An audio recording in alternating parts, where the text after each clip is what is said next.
Hello everybody, and welcome to the good vibes of Good Morning Source Gaming. Listen to that Koopa Troopa Beach hype. You love it. But we'll turn it down now a bit so you can hear it. But we'll keep it on. We'll keep this OST going on in the background for the show, because it's a proper banger and it's highly relevant to today's talking point. So welcome to the first Good Morning Source Gaming of the post-Switch 2 era, the post-Switch 2 launch era. Joining me today will be Colin, Liquid, and Wolfman, and let's just jump right into the chat with them. Hello, guys. Hello.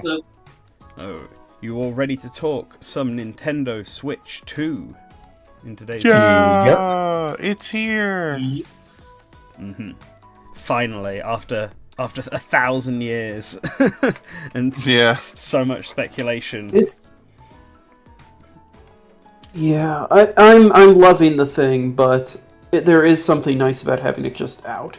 Yes. yeah. I'll for full disclosure, I'm currently working on the our site's written review of the console, and honestly, the biggest challenge I had is the fact that I just kind of wanted to keep playing games on it.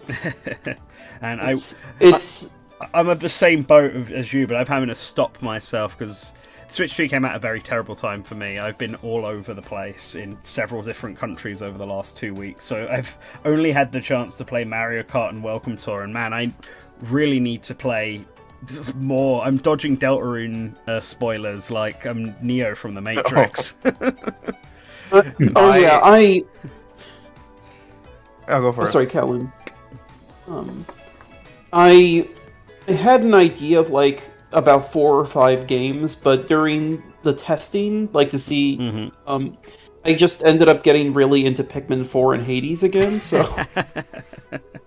Well, that's fine. Nothing wrong with that. If they run better on the Switch 2, then you got something to talk about. I've been doing the Nintendo Switch 2 press tour for everyone. It's all of my friends and family. They want to see the new toy. They want to play the new Mario Kart. I think I've spent half of my playtime playing Mario Kart in 4-player split screen. It's fun, but also just a bit of a shame that those courses look incredible. Mm-hmm. And you gotta squint at a tiny little window, running at 30 FPS. That's all I've experienced Fast Fusion so far in 4-player split screen, and that game goes a mile a minute, so I'm squinting trying to see anything that's coming up. Imagine having people to split screen with. Could be me. You can play online with game chat, which is something I've actually done a few times now. I'm really liking game chat. I haven't used the video form, but I can say it works with a disarming level of clarity. Mm-hmm. I use Discord a lot when talking to friends online, and I'm finding that game chat comes through better. It's about as clear. You can use it from further away. And it's really only in handheld mode where I needed to adjust the sound a bit. Yeah, it's very impressive. But we can have a bit of structure to this episode because we're all going to be talking about the Switch 2, and I feel like it's a good idea to go over the system, go over the games, go over all that in a specific order, so we can easily timestamp stuff. Usually we would obviously start this with what games are we playing, but I imagine for all of us it's the same bunch of Switch 2 games. So let's leave that for a bit later and start with the actual hardware itself. So we'll leave game chat for now, because I think the main thing that we should talk about first is just the console, right? How is the Switch 2 compared to the Switch 1 in terms of feel, the way the screen looks, its portability, whatever you can think of in terms of comparison to its older brother. That's the thing I was sort of most curious with, because I obviously didn't get a chance to go to any of the tour, like all the demo shows and everything they had. And I have been a tried and true Steam Deck warrior for the past like 3 years, and then a Nintendo Switch warrior before that. So I was really curious as to how it sizes up to both of those handhelds, and I knew it was going to be a little different when I got like my grip case for the Switch 2 like a few days before the system came out, and I just like plopped the Switch OLED into it, and it was just like freely sliding around in the case because the Switch 2 is much larger than the Switch 1. And yet that whole grip case in of itself is still smaller than the Steam Deck by itself. So they really found like a nice middle ground between making a larger Switch but not making like a thick like brick gamer, PC handheld thing. It's honestly like quite remarkable given the power that we know this thing has. It feels less like a compromise. Yeah, definitely. The Switch 1 is incredible, but you can also tell that Nintendo really needed to make specific things in order for it to function. Switch 2 does have that, but the compromises are less overt. The screen is incredible. It's so much better. And like I think that's kind of just surprised me by not even thinking it's an OLED. Like if I didn't know and I compared it to the OLED screen, I would almost think it was just using the same thing. Like it's clear. I don't know if I want to get into my nerd shit about the screen yet. I do think it is good. I do think some people are being maybe a little over dramatic about its quality and the fact that it is not an OLED. I think the only thing holding it back right now, and we can also talk about this more later because this is more of like a system level function, but like it's not it's a true HDR screen because it follows like a certain HDR standard, but it is not a proper HDR screen. And so I do wish the screen had a bit more like contrast or dynamics to its brightness, but I think it makes up for it for the fact that it's very bright. It actually has, I think, way better brightness control than the original Switch. You can actually like dim the screen without it going from mega bright to way too dim in like one click. I always felt like trying to turn down the brightness of the Switch 1 screen was like a fool's errand. This feels way better at that. And then of course also the bump up to 1080p is very welcome. More pixels is fun, though some Switch 1 handheld games look a little soft. It's one of those things where if the game was designed with some kind of compromise in mind, that's not inherently going to be fixed without a patch. Like I said earlier, I was playing Hades. Hades, to go on Switch, it has somewhat fuzzier graphics. That's part of the code that would basically require Supergiant to just make a Switch 2 specific patch. That's not going to be altered. So, I still think that overall, you're getting a much higher level of fidelity. Oh yeah, absolutely. Yeah. So I personally, one of the things I quite like about the Switch 2 in comparison to the Switch 1 is like the feel of it. Like I don't know the best way to describe it, but I'm holding it in my hand right now, and it just feels like the actual like touch of the Joy-Cons and the back just feels like I can hold it a bit better, that it's a bit less toy-like compared to the Joy-Cons of the original.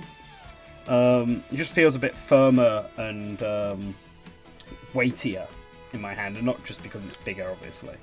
It feels a bit better put together, and I quite like that. The Joy-Cons really took me by surprise. The whole magnetic Joy-Cons too. Yes. Because like it feels like it feels like whenever I'm holding this, so first off, so there's this like latch on the back that obviously is in the same place as the button that would physically detach the Joy-Cons from the rails on the first one.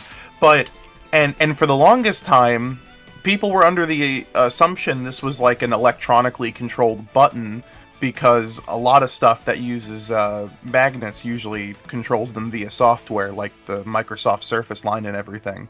So a lot of people were thinking that this button would be like a magnet detached button, and then maybe when it's not, like when it's on its own, it could be used as a trigger because it would just be like a free button. No, it just juts a physical stick out of the controller to physically push the controller away. And then when I realized that, I realized you can literally just rip the Joy-Cons off of the Switch 2 and the grip, and it doesn't actually seem to be of concern. Like it requires enough force that like you can do it pretty seamlessly, but like you can. I feel pretty confident like shaking the Switch violently by only grabbing one of the Joy-Cons. Like I don't think this thing's gonna drop. Shake the Joy-Con. It's Nintendo Switch 2 Welcome Tour has some various like mini games and quizzes about the way the magnets work. It's rather striking. Like we're gonna talk about that game a bit later, but it's like I have mixed feelings on that game, but I do really enjoy the eye-opening details of how this device actually works.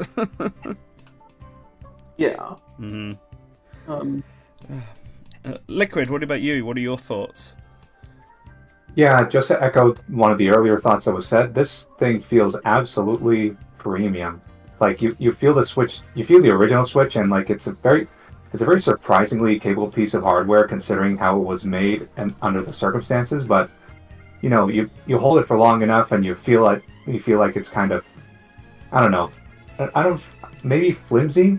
Like the kickstand has definitely deteriorated on mine. Like it still works, but you know, it's kind of degraded over time. But this thing I feel is so much more premium to the fact that I feel like with proper care, I don't think it's going to get damaged at all, honestly.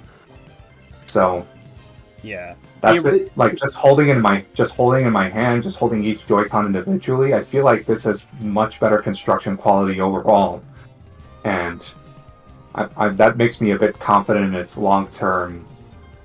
No, not sustainability. What's the right word? Long-term longevity. Longevity. Yeah. Yes, that's the word. Yeah, I agree with you on that. With the kickstand especially, the kickstand in the original Switch is like actually pathetic. They've got quite. I never used it. Yeah, I barely ever played tabletop. I think maybe on trains if my hands was hurting from playing handheld, and that was like it. The sole use case.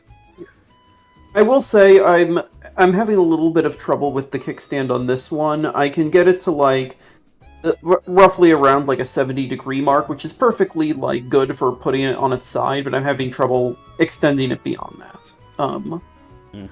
It's meant to have up to like 150 degrees of range, right? That's what Welcome Tour adverts. It's very substantial. But that being said, I've always felt like the kickstand side like is always kind of the least interesting of the pillars for Switch 2. So I also have talked with other people who seem like they're grokking it a lot better than me. So I think this may not be a hardware issue. This is probably just a me issue. Nice. And again, it really doesn't for me take away from this can be in portable or home mode. That's kind of the the selling point of the system. The main that has been preserved. Like basically, pretty impeccably. So, how do we feel about the lack of iteration, let's put it, between this and the Switch one? Because the Nintendo systems pretty much always feel like brand spanking new, except for maybe like the Game Boy to Game Boy Advance. Game Boy Advance. Yeah. Like, Yeah, every other system has felt like a massive step up, but the Switch 2, in many ways, is very iterative of the Switch 1. I mean, the fact that you can play all Switch 1 games on the Switch 2 effectively makes it feel more akin to the new 3DS or the Game Boy Color. But unlike those two, which are definitely just iterations upon the existing one, the Switch 2 is absolutely a new system. But from the outside, feels very samey. It's interesting because I did see some of the early reactions to like how Switch 1 games were running through backwards compatibility and like what the enhancements they've been getting through updates released by Nintendo. Mm-hmm. And a lot of people were like, "Oh, I guess this is that Switch 1 Pro, that Switch Pro thing people were talking about years ago." But like the most recent Nintendo game to get a big Switch 2 enhancement update is Splatoon 3. Yeah. And that's rendering at a native 4K. And so if anything, it's like when I'm playing some of these like Switch 1 games on the Switch 2, or if I'm playing like the one of two Switch 2 games I have, like if anything, I really just get a larger, greater feeling of how far we've come, because I don't think 4K Splatoon 3 would have been in the cards in a 2020 Switch Pro. No, like I think it only highlights how much more powerful the Switch 2 really is. This was, I think at some point Nintendo was working on a Switch Pro and then basically decided not to, and the OLED is kind of the equivalent of that. Mm-hmm. I always figured it wouldn't be worth it, because to get any like noticeable gains from these Switch 1 games, like going above 1080p basically to render in any of these games, like you would have to make substantially more powerful like hardware, which we are seeing with the Switch 2. Yeah, this is a fairly sizable leap. I think, it's not really like a secret or particularly controversial to note that, we've for the past like few generations, the sense of scale from each generational leap is increasingly smaller. Increasingly less notable, aesthetically substantial. This does feel like a big jump. That may mean that Switch 3 won't feel as good, but we don't have to worry about that for 8 years. Hopefully. The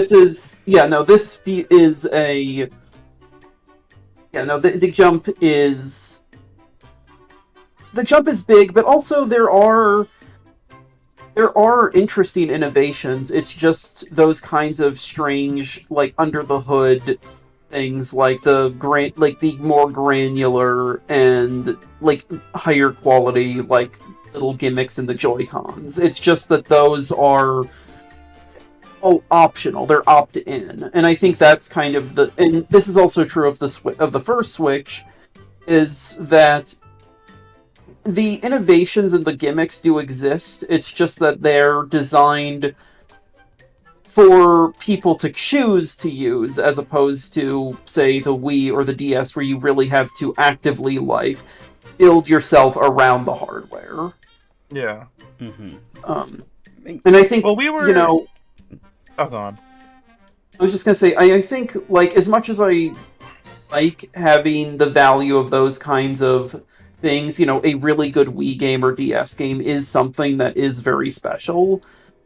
I also kind of feel like there's something nice about the fact that the backwards compatibility is as good as it is, and the fact that it's probably going to be retained. Yeah. Yeah. we were having a discussion about this in the Discord recently about it, where we were talking about lessons Nintendo learned from previous hardware iterations. And while everyone loves to make their like their own sort of historical like investigation as to like what went wrong with like the Wii U or something, and like why the Switch has taken off in the way it has. I think it's also important to note that the good things are always going to carry forward, like the good concepts and features and all those things are going to shape whatever they make next. Like, even though the Wii U did not do so well, it's like the reasons that made the Wii U still a fun console to use, like, brought over to the Switch. Like, it is a continuation of those ideas. Like, the people thought the Switch looked like a gamepad, like the Wii U gamepad at first. Obviously, it has a very different profile, but like, and so I think with the Switch 2, like, it's definitely a case of like, well, if it ain't broke, don't fix it, and like, what do we add to that experience? Yeah. I think Switch 1 was basically like a combination of, among other things, two really big ideas. First was specific to the Wii U. The Wii U was designed with the idea that, like, it would be a system with families in mind, so if a person wanted to play Mario or Zelda, you could play on the GameCube and not monopolize the television. Obviously, the problems with that were pretty apparent to anyone who owned a Wii U. You couldn't take it far from the TV, the screen was very bad. It was essentially like a very poor compromise. That doesn't get into other issues like the marketing. With Switch, it basically takes that best idea that that gaming and home console gaming shouldn't monopolize a television, and then turned it into, this can be a full portable. Nintendo treats the Switch as a home console first, but with the idea that you're not getting the same quality, albeit, the fact that often games didn't run as well on portable mode, and also were just limited by the fact that it was very small, something that, if any of you played the Switch port of Doom 2016, you'd know very quickly. That game already is very hard to read on a TV. With the other idea is that blue ocean thing, right, from the DS, that we're going to make systems that are kind of easy to understand and accessible, and we're going to build them in a way that casual players or first-time players can appreciate. And I think that the Switch's success is in part due to that. So, like, the issues that the Switch 1 had were really issues of power and issues of how well this functions, and the Switch 2 is basically answering that. I'm sure that if they go with a third Switch, it'll look at, what this system will over time be doing right now. I think there's also just a greater seamlessness between the Switch and the Switch 2 that just wasn't there for the Wii and the Wii U. Because the going from the Wii to the Wii U was like, oh, don't worry guys, we're making a real console this time, like, for the hardcore gamers, but like you'll still be able to use all your old Wii controllers and your classic controllers. And it's like, well, I don't want to play Black Ops with a classic controller Pro. Like, that's like, there just simply wasn't like that same, like it's different now, because when I tell people like, oh yeah, all your Switch 1 Joy-Cons and Pro controllers carry forward, there's more of like a few, because it's like, well yeah, all that stuff is still good, like it all still works perfectly fine, like they're all standard controllers. Yeah. Like, I think there's just more I think people are just like, myself included. I think just a lot of people are just okay with. I mean, it really is just what like people were asking for a long time, was just a more powerful Switch 1. Yeah. With just like some of the harder edges sanded like down. Yeah, it's yeah, I think that, you know, every console, like company's console, is typically trying to answer or respond to or fix something from the stuff from the previous console, and the main question with the Switch is simply, this thing is less powerful, and that may not be a problem if you are mostly playing Nintendo games and indies, but this does mean you have less access to bigger, more exciting, big blockbuster games.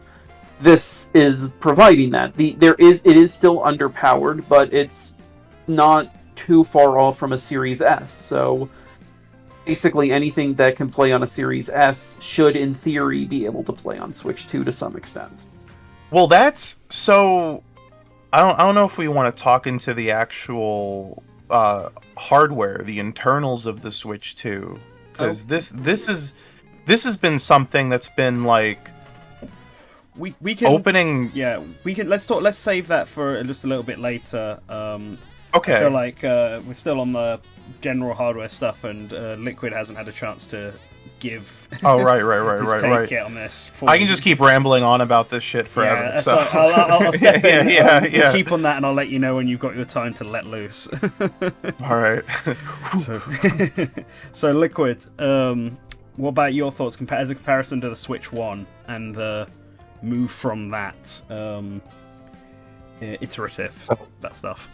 So here's my take on the lack of iteration. Like in this case, it's arguably kind of a good thing, because like let's put this into perspective. The Switch 1 is a console that has massive adoption everywhere, and naturally, given circumstances going around the world, which I'm not going to name, but I'm sure some of you can deduce that, probably not everyone's going to have a chance to get a Switch 2 like immediately, if at all. So in the fact that Nintendo really isn't iterating with the console, like, is a good thing, because it happens to keep compatibility relatively high. Because like the amount of software that isn't outright compatible with the console can probably be counted on two hands at most, and like you don't want to alienate the existing Switch 1 user base going into these next maybe 2 to 3 years, because like the console's probably still going to be bought despite the fact that the Switch 2 is out. So you want to still make sure that you're supporting them as long as possible, and like pre-release during the whole like, for lack of a better term, rage era of the pre-release hype cycle. Of the pre-release period of the Switch. Like a lot of people latched onto something that Doug Bowser said about. I don't remember what exactly he said, but it was concerning, like, you know, I think it was about people who couldn't get a Switch because of the price, and he was like, "Oh yeah, the Switch 1 exists," and people were perhaps unfairly comparing that to when the Xbox One was being shown back in the day. Because the Xbox One was like, "Oh yeah, we have a product for people who can't connect to the internet. It's called Xbox 360," and people were like, "Oh, Doug Bowser's behaving exactly like that guy." And it's like, no, like, you could tell that the tone that Xbox was giving was much more derisive than what Doug Bowser was saying about, "Hey, the Switch 1 exists. It's still an option. We're going to keep supporting it." So that to me is why the lack of innovation for the Switch 2 is arguably a positive. Yeah, I think that continued support of the Switch 1 is a big part of why that quote works better, because the Xbox 360 was not being supported outside of some very niche games, like not niche, sorry, because I was about to say GTA 5 and that's not niche. Outside of a few big games like GTA 5 and Just Dance that were trying to get themselves and everything still. Like, everything else was trying to immediately move over, whereas that's not the case with the Switch. Rather the opposite. It definitely feels like we're going to see more Switch 1 games this year than we are actually going to see Switch 2 games. Yeah, but also a lot of those will be third-party games, but that's less, you know, pressing. I think, for the moment, and honestly probably for several years, Nintendo is going to treat Switch 1 as more of a budget console. And I think that's perfectly fair. It's not a bad idea. They're clearly invested in selling more of them. And there are people, like, last year, my sister and her family bought a Switch. They're not so invested in gaming that that they would want to upgrade to Switch 2, but this is still a console that has, I think Nintendo's list is at 122 Nintendo games and 15,000 otherwise. Mm-hmm. Yeah, they're trying desperately still to beat the PS2's numbers with the Switch. Gotta keep it on the market until that's done. With the 360, with the 360 thing, it was more like the Xbox One started struggling and it never really stopped struggling, so it also kind of felt like it felt weirder. Yeah. This has, for all of the complaints Switch 2 has generated, and for all the things that I think each of us might want to see fixed or improved as the console's lifespan goes on, it's really not in that position of weakness. It's still sold insanely well. Well, I think we didn't really do a lot of we did maybe like one GMSG between the reveal of the system and the release of the system, so we haven't really had a lot of chances to talk about like the many pre-launch Switch 2 controversies. But like there are like a few fair criticisms among the bunch, but like most of them are either just like not really worth spending time talking about, or it's just like, have none of you ever experienced a console launch before?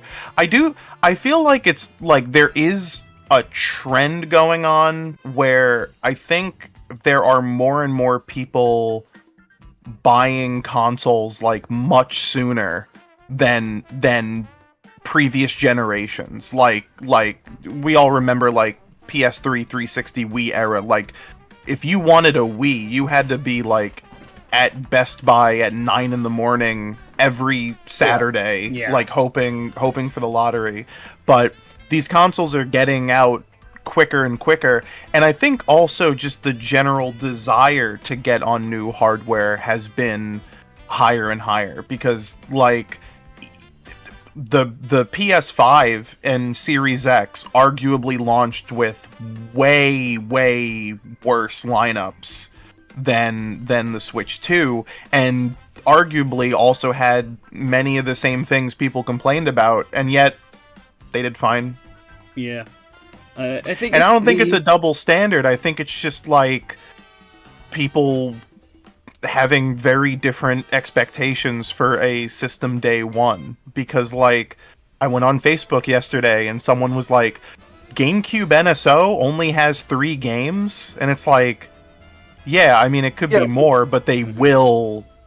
They're going more. to add they'll add more. It's day one. You don't even need to buy the console day one unless you're like a freak, because you know there's only going to be like one game available. Yeah, if that is your biggest investment by the time you eventually get your hands on it, the thing will...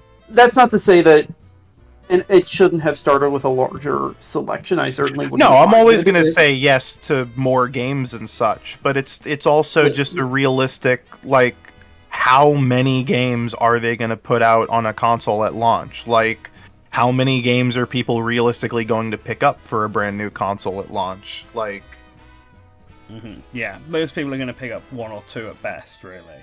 Like, unless you're a Yeah, proper especially- dedicated gamer, in which case, like, you're grabbing as many as you can. But that's that's a definite especially with a minority. system like this, where a big push is the fact that backwards compatibility enhances all of your old games, which is also a huge factor with the PS5 and Series X. Most of the people I knew who bought a PS5 at launch were like, it's better than the PS4 Pro.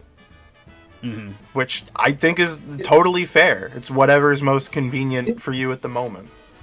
we're in a position where, you know, things are just going to become more iterative over time when it comes to hardware. Yeah. And that's less exciting, and look, it's probably not really, like... It's harder to ignore the fact that the kind of big AAA games, that the flagships are coming out less frequently, and like the big headline things are not as notable. That's not fun. It's just an unfortunate technical reality. Yeah. So I still would have liked to have seen more upcoming games. We currently have 2 exclusives out, and 5. I was gonna say 2 out. Yeah, 2 out. Mario Kart and Nintendo Switch 2 Welcome Tour, and then Welcome Tour. Yeah. Hey! I bought Welcome Tour. I bought Welcome Yeah, Tour I as well. bought Welcome Tour as well. Don't We're worry, all I'm a Welcome Clash Tours. Trader too. I know. The 5 are Donkey Kong, Kirby, the Duskbloods, Dragon Drive, and Splatoon Raiders. Hyrule Warriors: Age of Imprisonment. Oh, you're as right. well. Oh, 6. Oh. Yeah, I also when you mentioned 5 previously when I was looking over your article, I didn't even think about Duskbloods, to be honest. Yeah, I didn't. I'm changing this right now. Yeah, That seems so far out in the future. I'm very curious as to when that game's coming out. yeah, definitely 2026. Just when in 2026, I think is the question. Yeah. Yeah, I completely forgot about this one.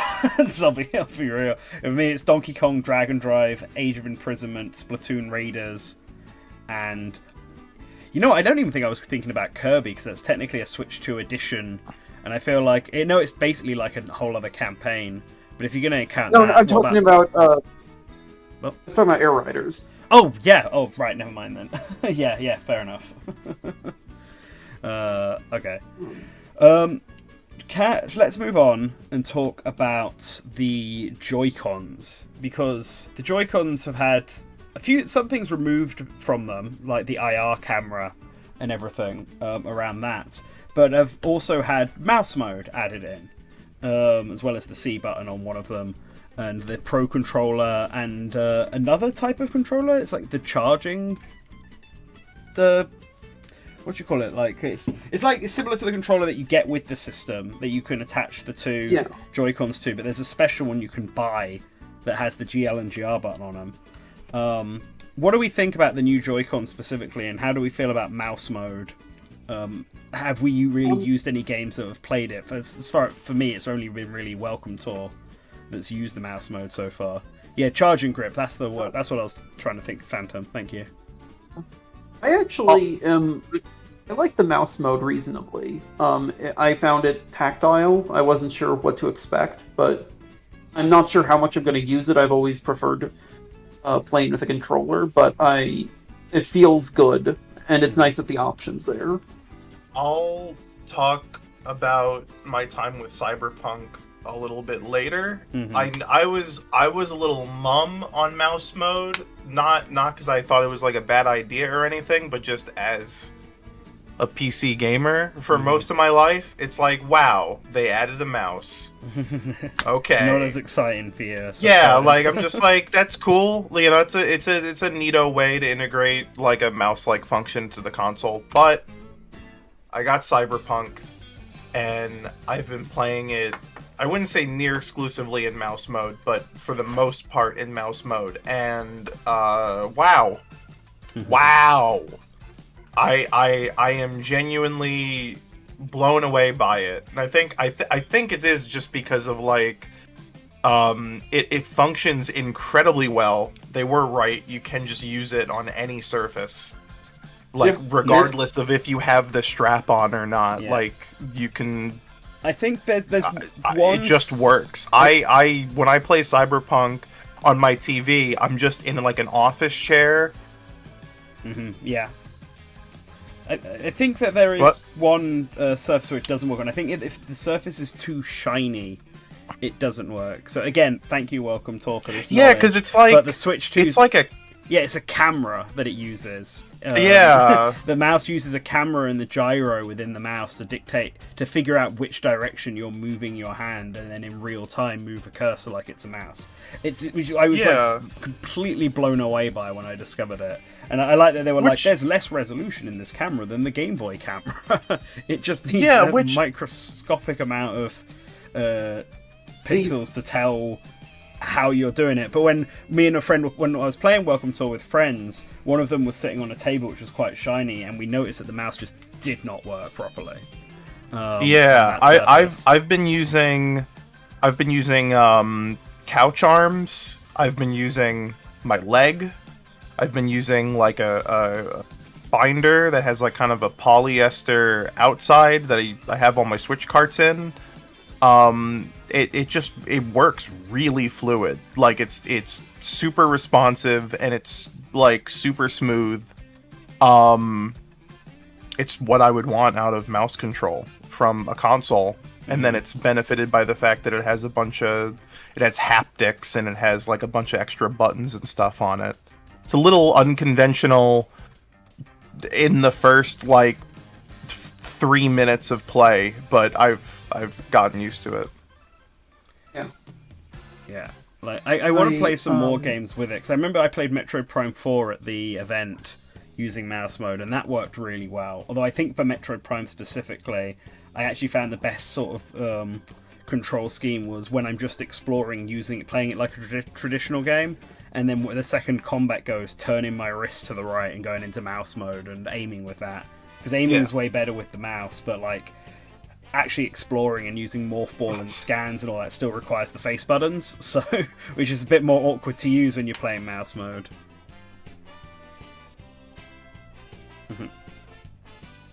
So, anyone else got thoughts on the Joy-Cons? I will say, like... Okay.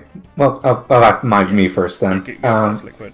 I did just boot up Cyberpunk while the rest of y'all were talking, just to experience it for the first time. And since my desk doesn't exactly have the space right now to just put my Switch in dock and handheld mode, I just did it on my legs, on my pants, and mouse mode is honestly surprisingly responsive. Like, it would obviously work better if I was trying it on a surface with more real estate right now, but yeah, I am surprised by how fluid it is. I might even buy Welcome Tour just to see how well it works there. Yes, I am one of the people who have not bought Welcome with Tour the rest yet. of us. Some of the mouse mini games are very fun. Some of them are painfully hard.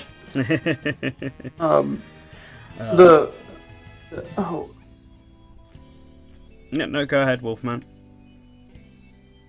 I was just gonna say, I basically used the Joy-Cons for Mario Odyssey, and that was about it. And the quality I'm liking a lot more with this one. I still am just ultimately relying on my kind of reliable Switch Pro controller that I've had forever, but the Joy-Cons are really good. And also, like you, Phantom, in the comments, I was shocked as well. It was strange, like, not in a bad way, just in this moves with a power, like it detaches hard in a way that like pulling up the Joy-Cons just isn't. I would actually say the one thing about the new Joy-Cons I don't like is that I actually don't like the fact that they're like bigger. I think that's actually the one thing about them I'm not crazy about. When I've been playing mouse mode for Cyberpunk, I've actually been using a Switch 1 Joy-Con in my left hand, because for the split Joy-Con configuration, like obviously, like when you're holding it like horizontally, like it being larger is so much better, and especially when you're playing in handheld mode. But for split Joy-Con, and the mouse mode, I actually do kind of wish they made Switch 1 sized, just because in those configurations, either like gripping the left Joy-Con with just one hand or using it as a mouse, I actually feel like the smaller size would be just a twee bit more comfortable. Because they're a bit more rounded and not as oblong. See, I don't know. Maybe I kind of get that. I'm not sure. I always felt that the original Joy-Cons were just a bit too small for me personally. So I quite like. As I said, it's too. I'm only referring into it's like this specific split Joy-Con configuration. Okay. I think on the system itself or like in the grips or whatever, like yeah, like bigger is better. But mouse mode, I'm kind of like, I wish it was smaller. I wish they made a smaller mouse mode Joy-Con. Let's release Joy-Con 2 Mini. It's the same size as the regular Joy-Con. Yeah, exactly. Alright, so that's basically everything in the main system. I don't think there's anything to really talk about with the dock, right? I mean, it's got a fresh new shape. It's got a back thing that will probably fall off at some point and then I'll never reattach. Just like with the You OLED. can't use USB-C docks. It's over. Yeah. It's so over. It is a dock. It is. It does its job. It is like. It is. It's one job and it does it. Yeah, it's like. You know when you like have an actor that you really like who's like not an A-list star, but they're like every time they show up, they're just gonna do good work. Like yeah, Stacey Joe Estevez. He's a doc. the doc of the acting world. The star of Sanford Psycho is Soul Taker. Yeah. And Soul Taker and Baby Ghost and Werewolf and Roller Gator. Basically, like roughly 1/3 of all movies covered by riff tracks of Joe Estevez. Let me go with the Stacy Keach because it's Stacy Keach. The dock will do what you need. It's fine. I think it's a little more open than the Switch 1 dock, but yeah, I have no marks. Yeah, I'm just bummed USB-C dongles don't work.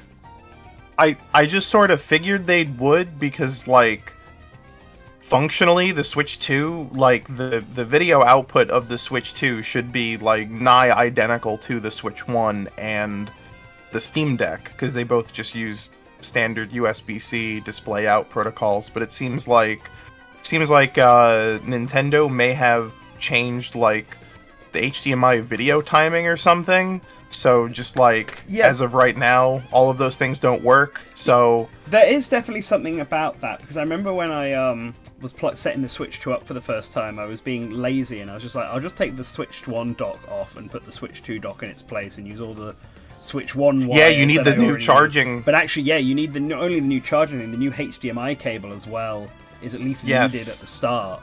And when I was looking this up, it's because similar to how the SD cards now require a very specific type of SD card, the older HDMI cables just won't work on the Switch 2. Yeah, you need stronger cables. Your OLED cable should work fine because they put out they threw. Remember when my stupid ass fucking tweets got put into publications? Remember that?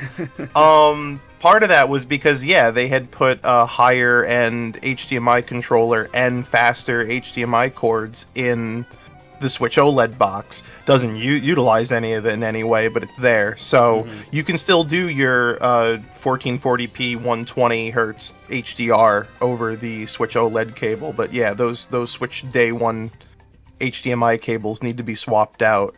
But it's the power charger that's the real shock because I believe the Switch 1 charger is 18 watts.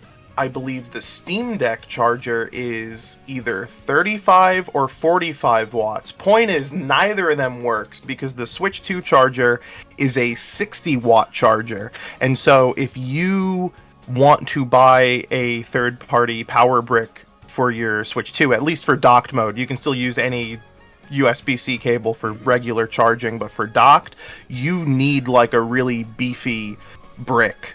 And I left my Switch 2 charger at a friend's house last Friday, and so I've had all these weird giant 100-watt chargers plugged into my Switch 2 dock, which do work, but it feels like it's overkill. Yeah. But yeah, that's what it needs. It's insane.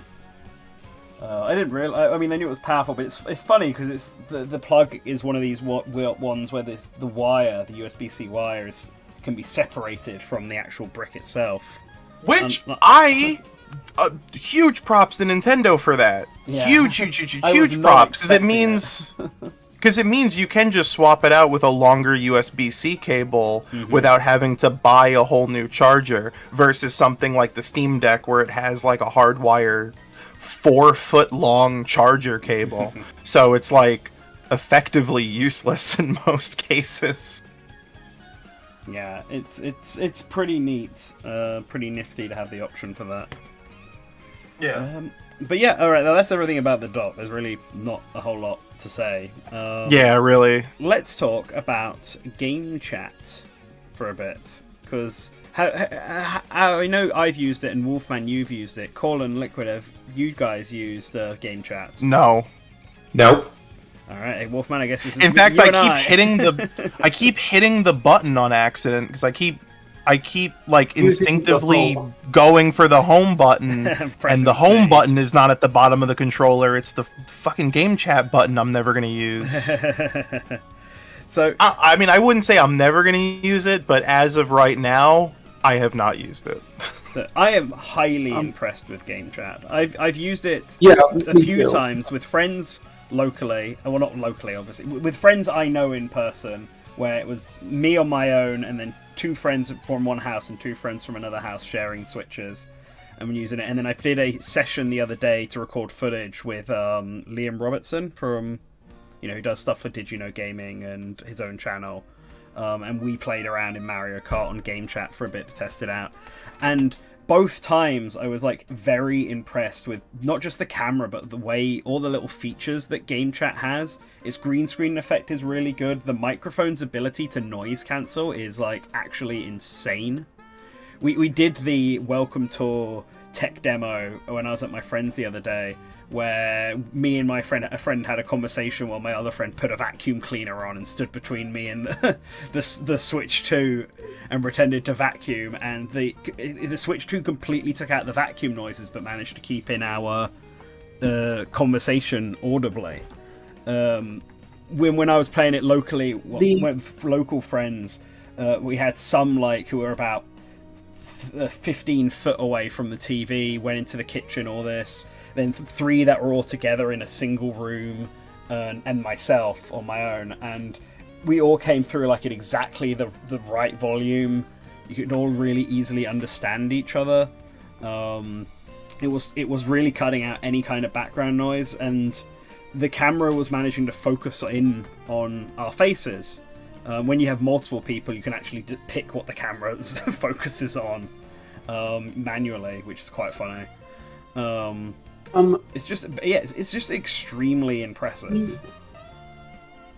I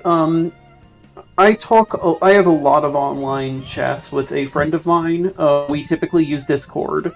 And we find it hard. I need the volume on my computer to basically be at maximum in order to hear her. She basically will often stutter out because it is a huge. It takes off a huge amount of power on her system, and if I move my computer less than more than 8 inches away, I drop out. I can say that at least when both of us are on Switch 2, game chat has instantly become our preferred way to chat. It just sounds much better. It's significantly doesn't really have any of the hang-ups that how we were using Discord does. Neither of us have access to the camera. Neither of us do screen share. We just kind of only talk.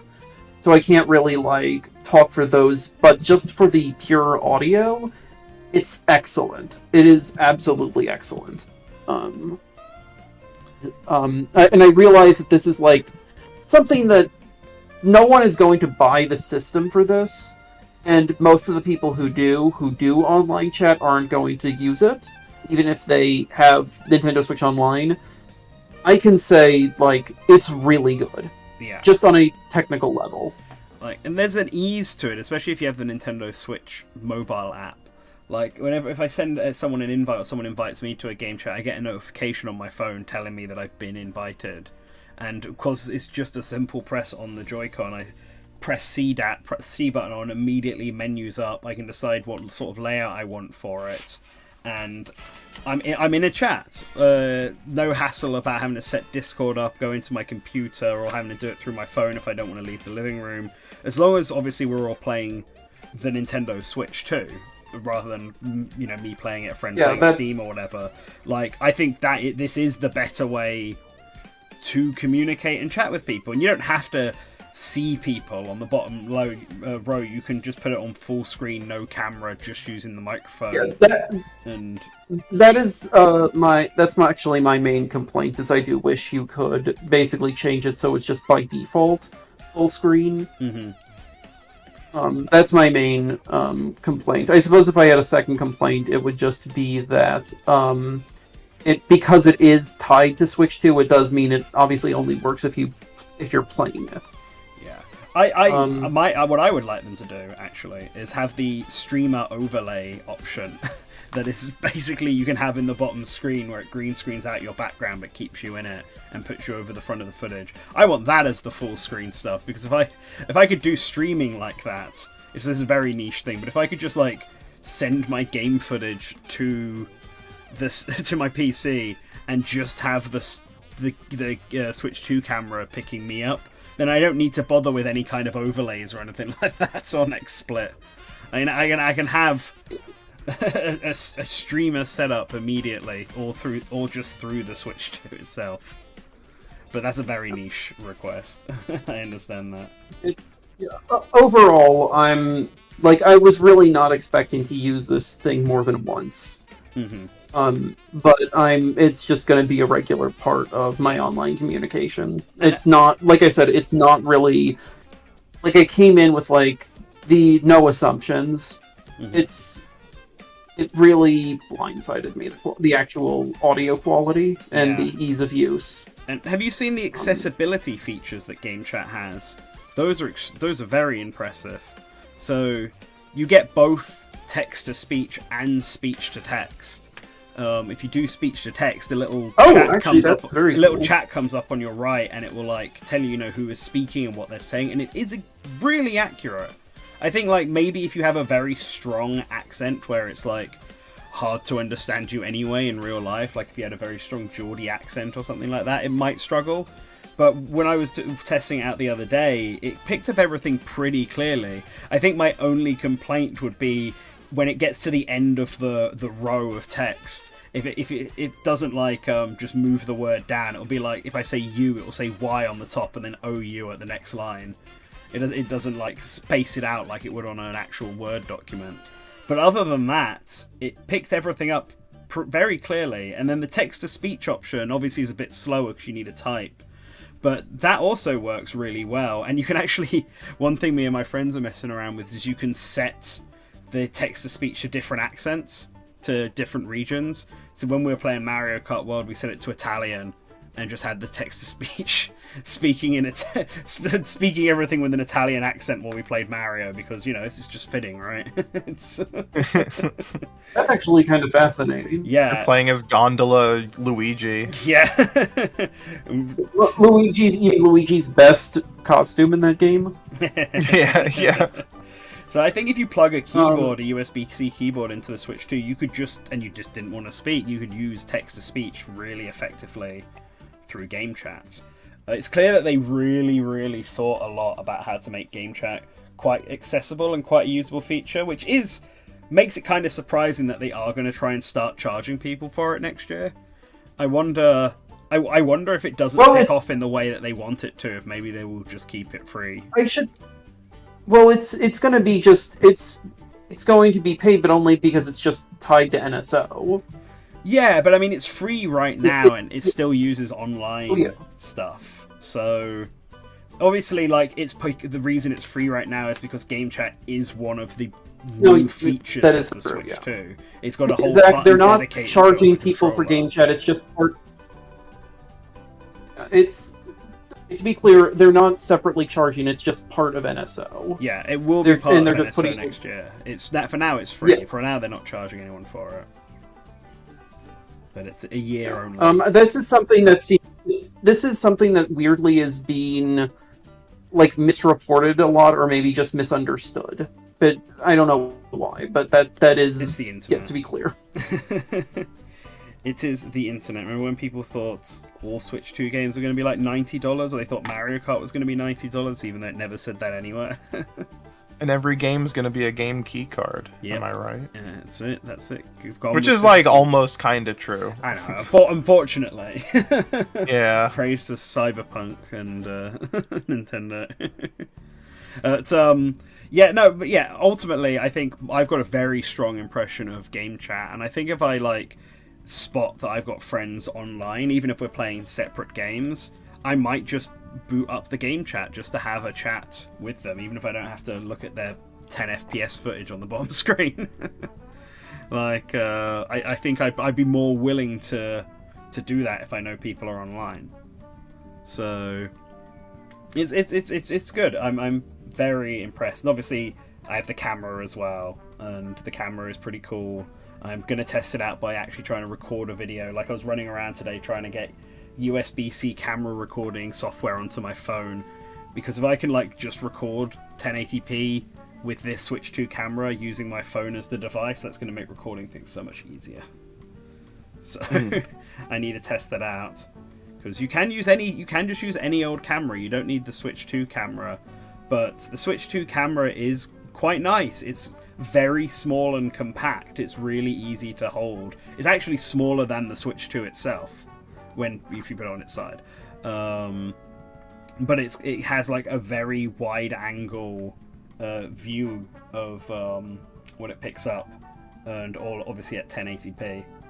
So there's just something convenient about it. Something that's kind of funny that no one saw coming is that the Hori Piranha Plant camera, which everyone was knocking for having a lower resolution, it's because it's a physically smaller camera that is like meant to plug into the top port.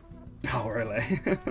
Like, it's meant to sit atop the Switch 2 for if you're playing in handheld mode or something. Oh, I see. Which is cute. It's Yeah. cute, yeah. That makes more sense. I will say this, I guess, Wolfman mentioned it earlier, because I haven't done Game Chat in handheld yet, but I have heard now from several people that the microphone needs a bit of adjusting when you're doing it in handheld mode, because you're much closer to the system. I think it struggles a bit more with noise reduction, because the microphone, thank you, welcome Tor, has various things within it to make sure it doesn't pick up any actual feedback from the games itself and the console itself and the TV itself. So I think it's quite harsh on noise that it knows is close to it.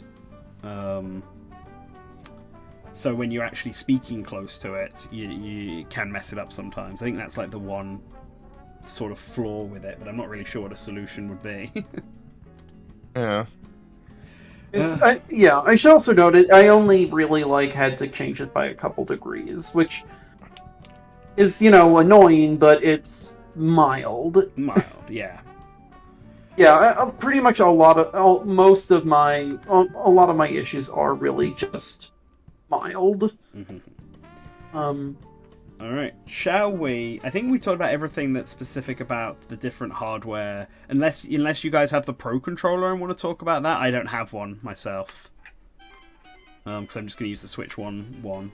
I don't. Yeah, I didn't buy any accessories.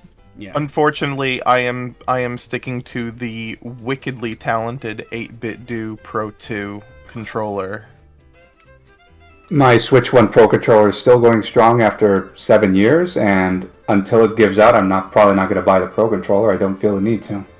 Fair That enough. would be something very interesting to poll people on in a couple of years, is how many people either stick with the Switch 1 Pro controller or just end up buying a Switch 1 Pro controller for their Switch 2, just on the basis of it being a little cheaper and kind of the same thing, also a little easier to modify. I guess we'll have to see. Plus, I think they're going to keep making them. I don't see a reason Yeah, I they don't would see a stop reason. making the Switch 1 Joy-Cons and Pro controller. Yeah, no, They'll probably keep making all Yeah, the Switch 1 it's- stuff for as long as they continue to support it actively. So at least for the next 2 or 3 Yeah. years. yeah. It's very rare for a company to just fully, in this industry, to like fully abandon. Well, I mean, of the big companies, but like it's really rare. It was basically Nintendo with the Wii U. Like the second Yeah. Switch was ready, they just stopped. Abandoned it. Complete Um, abandonware. Yeah, but I mean, I think that this is just how historically a lot of these shifts have gone, and I think it's only going to be more so for the foreseeable future. Mm-hmm. Yeah. Alright, Colin, I'm going to give you 15 Yeah. minutes to go all out on the hardware talk. Oh my god. before we 15 can then start minutes. talking about the actual games themselves that we've been playing. So I go nuts. will try to keep this brief because I there's not a lot to be said that hasn't already been said. Like we said it last time. We said it last time before the thing was even revealed. Like we were talking about just rumors and what we knew, and like a lot of that stuff involving the hardware has held up. I think a lot of people are just not, or maybe are just taken aback by how actually powerful the thing is. Seems like we have a machine that is in fact demonstrably more powerful than a Steam Deck, which like we knew the whole time, but seeing it is still weird. Like, not that there isn't already other devices on the market that outpower a Steam Deck, because you have the ROG Ally and everything, but just not at $50 more than a Steam Deck. Yeah. That's the thing that I think genuinely takes me aback. And then now that we're seeing how like Cyberpunk and like Hitman and all of these other third-party games running on the Switch 2. I mean, Digital Foundry just put out their Cyberpunk video yesterday, and they were saying the Switch 2 version runs at a lower resolution than the Series S, but uses higher fidelity assets, like textures, than the Series S. And because it's using DLSS, which is just built into the console's hardware, it's also able to produce a significantly cleaner image than some of these other consoles have been able to output, which is I think going forward is actually going to be like a huge deal, because I feel like a big issue right now with I own a Series S, I own a Steam Deck, I own a PlayStation 5, and I do feel like image clarity is kind of a big issue, because it's not that these systems aren't reaching high enough resolutions, but it's like the methods that they're using to reach these resolutions, whether it be TAA or FSR, just do not result in a very clean, sharp image. Meanwhile, you have the Switch 2, and like Cyberpunk's running at a lower resolution than Series S, but it's visually better. Like, it is cleaner, it is sharper, it is more just a better presentation of the game. And that's not only just like genuinely impressive to see on any hardware, but on a tiny little tablet is like it's genuinely shocking. So I won't try to drag in too many more like nerdy spec things than that. Like, it's got more RAM than a Series S, but less than a Steam Deck. It's using this custom NVIDIA chip that we still don't know 100% things about, but when NVIDIA says it's like the most powerful mobile hardware on the market, don't really have a reason to not believe them. I'm genuinely like Nintendo biases and all that aside, the hardware in the Switch 2 is good. It's very good. Yeah. I do not want to hear people in 5 years say that they cheaped out on the hardware. They did not. Yeah. It is they have a technical acumen that sometimes gets under discussed, but yeah. Yeah. It's very cool, some of the stuff on here. Obviously stuff like HDR and variable refresh rates and things like that have been quite commonplace in outside of Nintendo before 4K has obviously been available on the other systems for a while.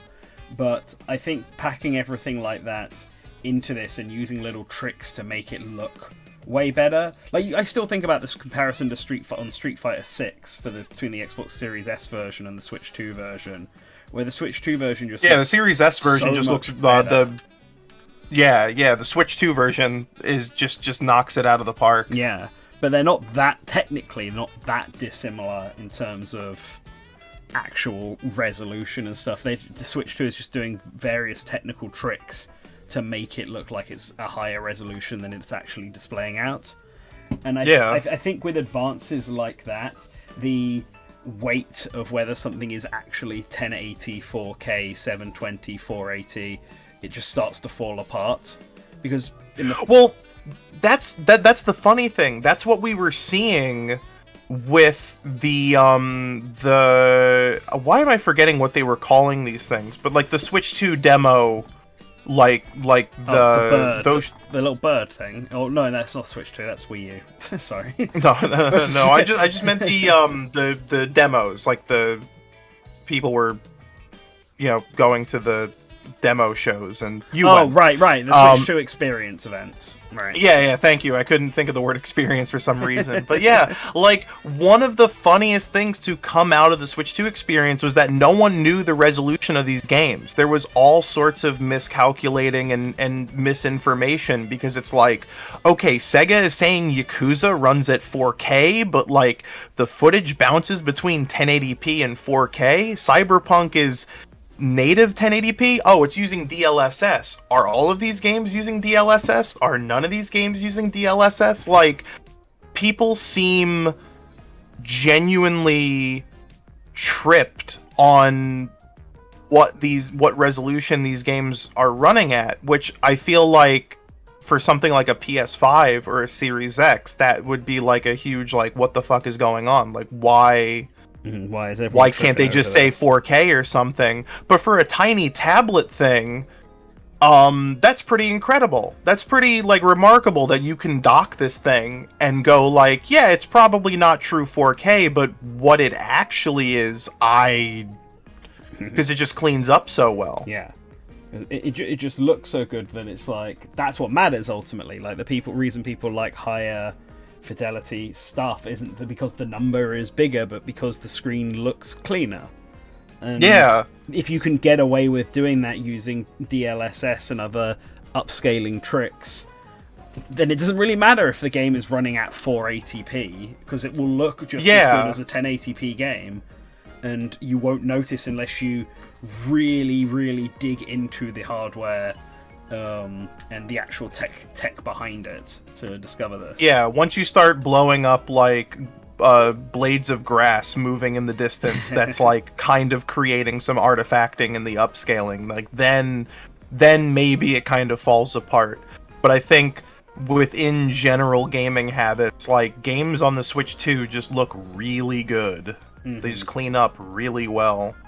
And I think for Nintendo specifically, who's always had this sort of reputation for having the cheaper hardware, for going cheap to bring their costs down and having power suffer as a result of that, having these tricks of the trade, having these tricks that make them, at least the system, look like it's on par with more modern devices, is like a massive benefit, because it will always help them keep the Switch 2 and whatever their future hardware is down in price in comparison to their competitors. Like people will obviously complain about the price of Switch 2 games, and there will probably some people who also complain about the price of the Switch 2 itself. But I think the price of the Switch 2 itself is pretty reasonable for pretty much what I was expecting it to be, and in comparison to what the price of the Series X and PS5 is, especially the PS5, which they increased in price, it still feels like the best value from the market. We're also probably going to see Xbox price increases too, but yeah, probably.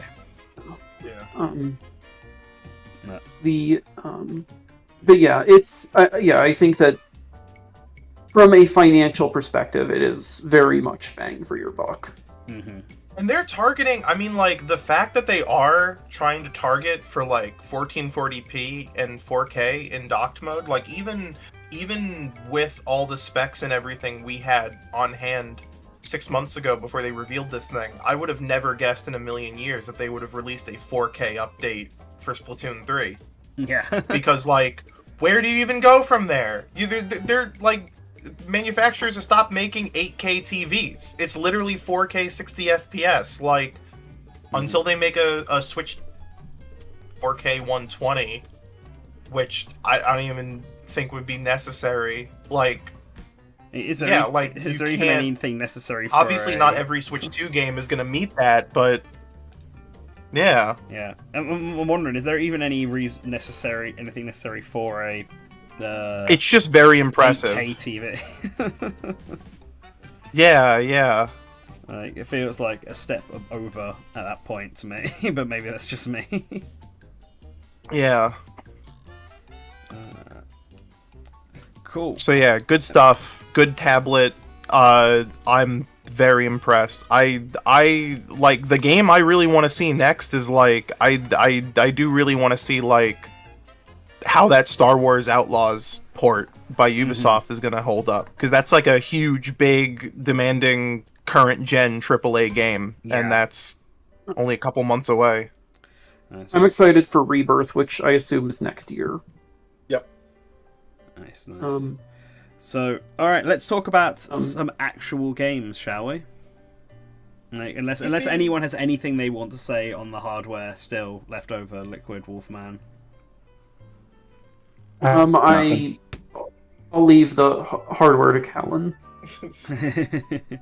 Alright, then let's talk about some games. I'm the critic.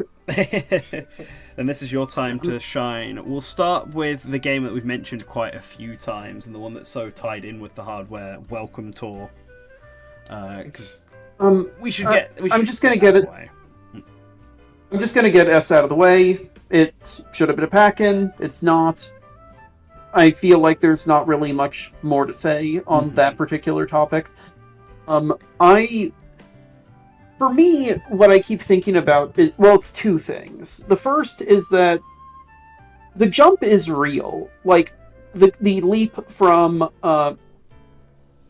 Switch 1 to 2 is real and it's noticeable, but for Nintendo, a company that, isn't really used to making jumps in this way, I think it's very clear that they kind of weren't fully sure how to depict that or discuss it with their audience. Like, they have a lot, like, Nintendo-only players may not be as familiar, the families and more casual players may not be as familiar, and more to the point, they just, the main hook is the jump, more than anything else, and because of that, Welcome Tour is really fascinating because it is a look into how hardware is made with a granularity and a relative transparency that is very surprising, especially from Nintendo. There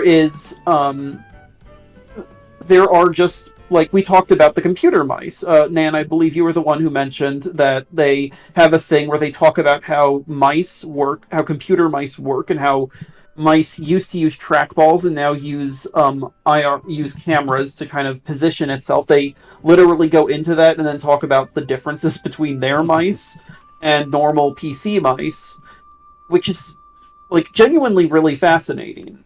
But then there's the second side, which is of this, which is like that they put it in with that kind of classic Nintendo eccentricity, which is why you get a lot of mini games. And I have two favorite mini games. Nan, I'm not sure if you've played these yet. I think I've played all the mini games I can. One of my critiques of Welcome Tour is that some of the mini games do require you to have extra peripherals. There is a mini game that requires you to have the camera. There's a mini game that requires you to have the Pro Controller or the charging grip. And like, because I do have the camera, but I actually haven't played that mini game. But I don't have the Pro Controller. I can't play that one. There's a whole game I can't play. If you play Welcome Tour and don't have those, you can just kind of take the L and not do them. But yeah. Which is, so you're not like getting through the exciting plot like revelations. Yeah, at least they did include a way to get the medals from it, so you can go for 100%. The cute little, you have to use Morse code in front of the, like the game teaches you Morse code with the Y button, and then you have to use it while standing in front of the mini game or tech demo that you can't play, and the game will just give you all the medals and achievements for it, which is. At least an adorable cheat around actually having to play any of the games. Oh yeah.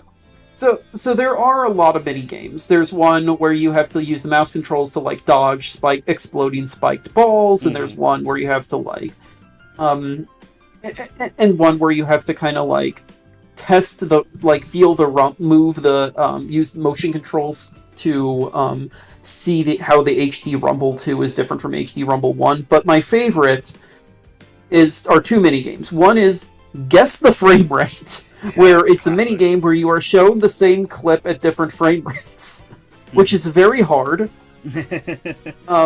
Once you get to like, is this 60 frame rates or 120 FPS? Yeah, and you're watching a ball go past, so it's not like it's a very noticeable thing.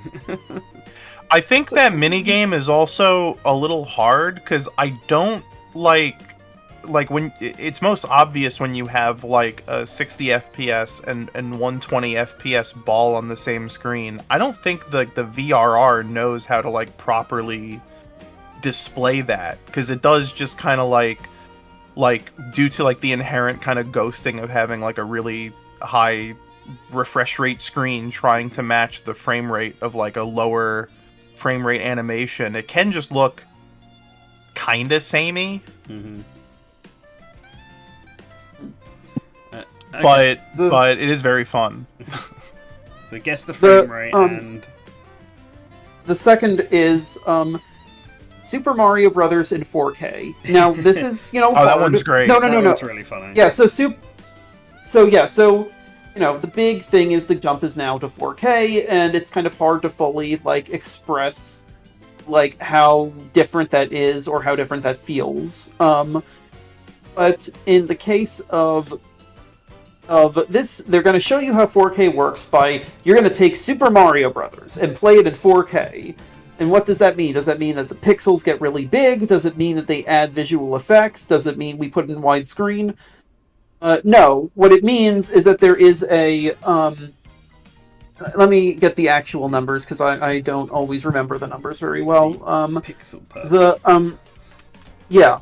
So what this means is that there is an 3,840 by 2,160 pixel wide screen, and at the left side there is the 256 by 420 NES Super Mario Brothers image, and you have to play it on that. And as the game goes on and Mario goes forward, they just stretch it out to being upwards of several thousand pixels long.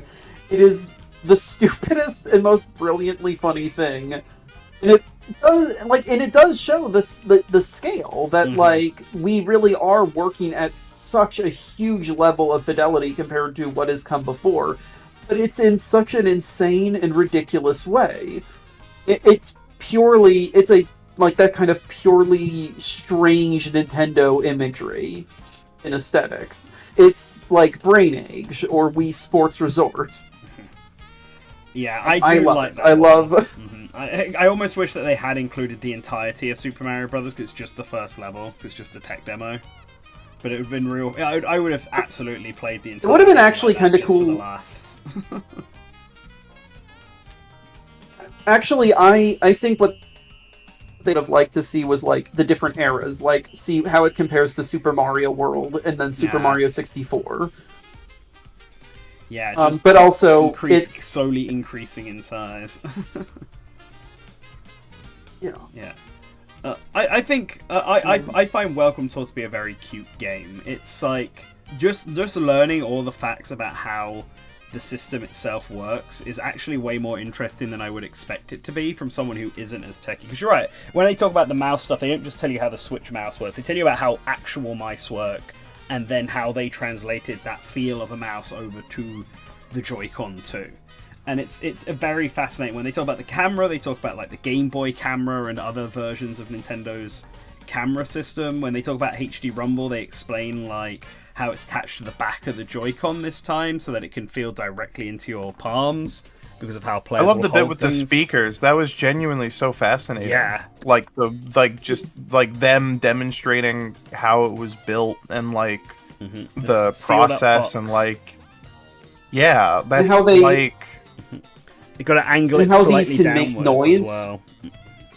Yeah, that was a really cool one. How the HD Rumble can actually make sounds. Like, very simple Yeah. sounds, Yeah. but, like, it can make the sound of, like the sound effects from Super Mario Brothers through, like, vibration alone. Which is, like, absolutely wild to me. Yeah, no, it's very substantial, and it's also a big tech demo. I'm only on like level 5. There's like 12 levels in this game. Yeah, so I would say this is where some of my complaints about Welcome Tour comes in compared to something like Nintendo Land and 1-2 Switch, which are arguably the tech demo games for those as well, and Wii Sports. You get, for those 3 previous games, you get all the mini games from the bat, so you can easily access them if you just care about the game side. But in Welcome Tour, you have to go do the stamp rallies to unlock everything, and then you have to get the medals to unlock everything. So I end up spending, like, I know this isn't the way they intend for you to play. They obviously intend it for the player to go through this bit by bit, learn the system bit by bit as they go through the quizzes and the reading all of the information leaflets. But because I wanted to play the mini games with my friends, when I was making my way over to theirs on the train, I ended up having to just basically run around the whole map collecting as many stamps as possible as I ran through. And that gets incredibly tedious and incredibly boring, running from Joy-Con to Joy-Con. There is like a- A button, B button, Y button, X button. Just to unlock the mini games. This is not a defense of this, but I do think it's not as an excuse and it's not a defense. This is only just to give you all a sense of scale. This is a game that has fast travel. Yeah. Like that's like this is a shockingly big game. Yeah. Although I will say the mini games don't massively impress me. I can understand it from like a Nintendo point of view, where this is the first time they've done stuff like mouse controls and had this good camera, and there's some impressive tech behind it. But I can't help but feel like the mouse mini games are like the dodging the spikes one are all just sort of something I could have made in Game Maker like 2 decades ago on my PC. They're not. They are. Yeah. Yeah. They're often more functional than anything else. Yes, they're very simple ways of showing off well, and everything if- the Switch 2 can do. But in terms of actual excitement and interesting stuff going on, I like the car one, where you have to tilt the mouse slightly left or right to dodge past spikes and pick up speed boosters. I think that's a really cool way of showing off the mouse. And I think my favourite mini game, just because of how oh yeah, that was fun. genuinely funny it was, is the other 4K one, where it gives you the whole 4K screen and it's like, alright, now you have to find the 5 single pixel dots that are on this 4K screen that are moving. And you have to do it as fast as possible. And so you're sitting there like staring at this 4K screen looking for 5 1-pixel dots, being like, where are they? Standing It is around. definitely the most. It is definitely the most painful Nintendo game of recent memory in a purely physiological sense. Yeah. Have you played the Twister, but with your hands on the screen? That was oh my god, that that's so hard. Yeah. So for the audience, some of the mini games require you to actually take the Switch 2 out and use it outside of the dock. There's actually a mini game which is quite funny where you have to angle the why is the words? Yeah, the kickstand. That's it. You have to angle the kickstand at a specific angle that the game wants you to do. And then you gain points depending on how far off you are, and then it plays by golf rules, so the less points you are, the better your score in the end. So you're having to like try and physically angle the Switch's kickstand to match the what's being told to you on the screen, and I think that's very cute. But the Twister mini game is basically showing off the touch screen and how you can now recognize 10 touches at once. So you're playing Twister, the game classic Twister, where you got to put your limbs and stuff on different coloured dots, but with both of your hands, and it gets really, really hard. The max I've been able to get is 9. I can't get that last 10th one. I think they explicitly give you a thing of like, this may be more helpful if you have multiple people playing. That just takes part of the fun out of it. My hand's not twisted and broken by the end. What's the point? It's I just bought Welcome Tour. We've convinced them. Yeah, I should note, like, yeah. Well, I actually have leftover golden points, so it only cost me like $4. So Nice. Oh, there you go. Whatever. It's a fun thing. It will not make anyone's like GOTY list at the end of the year, but it also doesn't really need to. Mm-hmm. It's just sort of a fun way of experiencing like new hardware, and it's very tactile. Yeah, very infotainment. Yeah, and I'm learning stuff through it. It's like learning, because obviously I've heard terms like variable refresh rate and HDR before, but I never really fully understood what they did, other than I knew that they did something to the display to make it better. But now now thanks to Welcome Tour, I understand exactly what both of those mean and what they actually do and accomplish from their purpose in the hardware. So for someone who isn't massively tech focused, I'm actually learning more than stuff that will even benefit me outside of just the Switch 2 itself. I was gonna say, like, that's the thing I like about it the most. I like that it's like a very legible, hands-on experience to learn all of this like gamer tech that gets passed around but never really like properly explained. I feel like they probably made it $10 because someone on the higher up was like, I don't think a lot of people want to know. Like, I don't think a lot of people I be able to tell on social media who's played on Welcome Tour and who hasn't played Welcome Tour.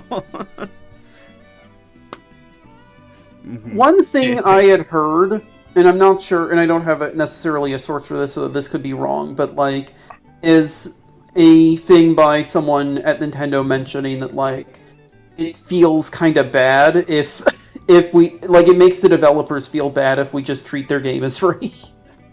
Yeah, I mean, there's a Nintendo that they worked on the game. They like Reggie said this as much in his book that at Nintendo they have this philosophy that they spent time and energy and effort working on this game, so they deserve to see some sort of fallback from it. And like, it's a different mindset to what they have in America, where it's like we spent time on this game, but it's ultimately a tool to sell the hardware, and that's where the money will come back from. And so he pushed for stuff like Wii Sports to be free because he knew that Wii Sports was a strong enough game that it would sell the system to people, and that would cause a ripple effect. So effectively, the sales they could have made from Wii Sports selling it on its own would be felt through more sales of the Wii itself. And that's why in Japan, Wii Sports wasn't a pack-in title. You had to buy that game separately in Japan. But it got its reputation through its pack-in nature. And they've never quite kept that up since. I understand it with Nintendo Land, because I think Nintendo Land's actually a big enough game that it's more than just a collection of tech demos. It's actually like a proper minigame collection. But 1-2 Switch and Welcome Tour definitely still, even if Welcome Tour is actually quite a substantial game, still have that techie vibe, pack-in title vibe to it. It also doesn't help that Astro's Playroom is like a cool little free, very well thought out game that was packed in with a competitor, so everyone had that to compare it to. I think also, though, I think it would have been better for it to be free, but also I don't care too much either.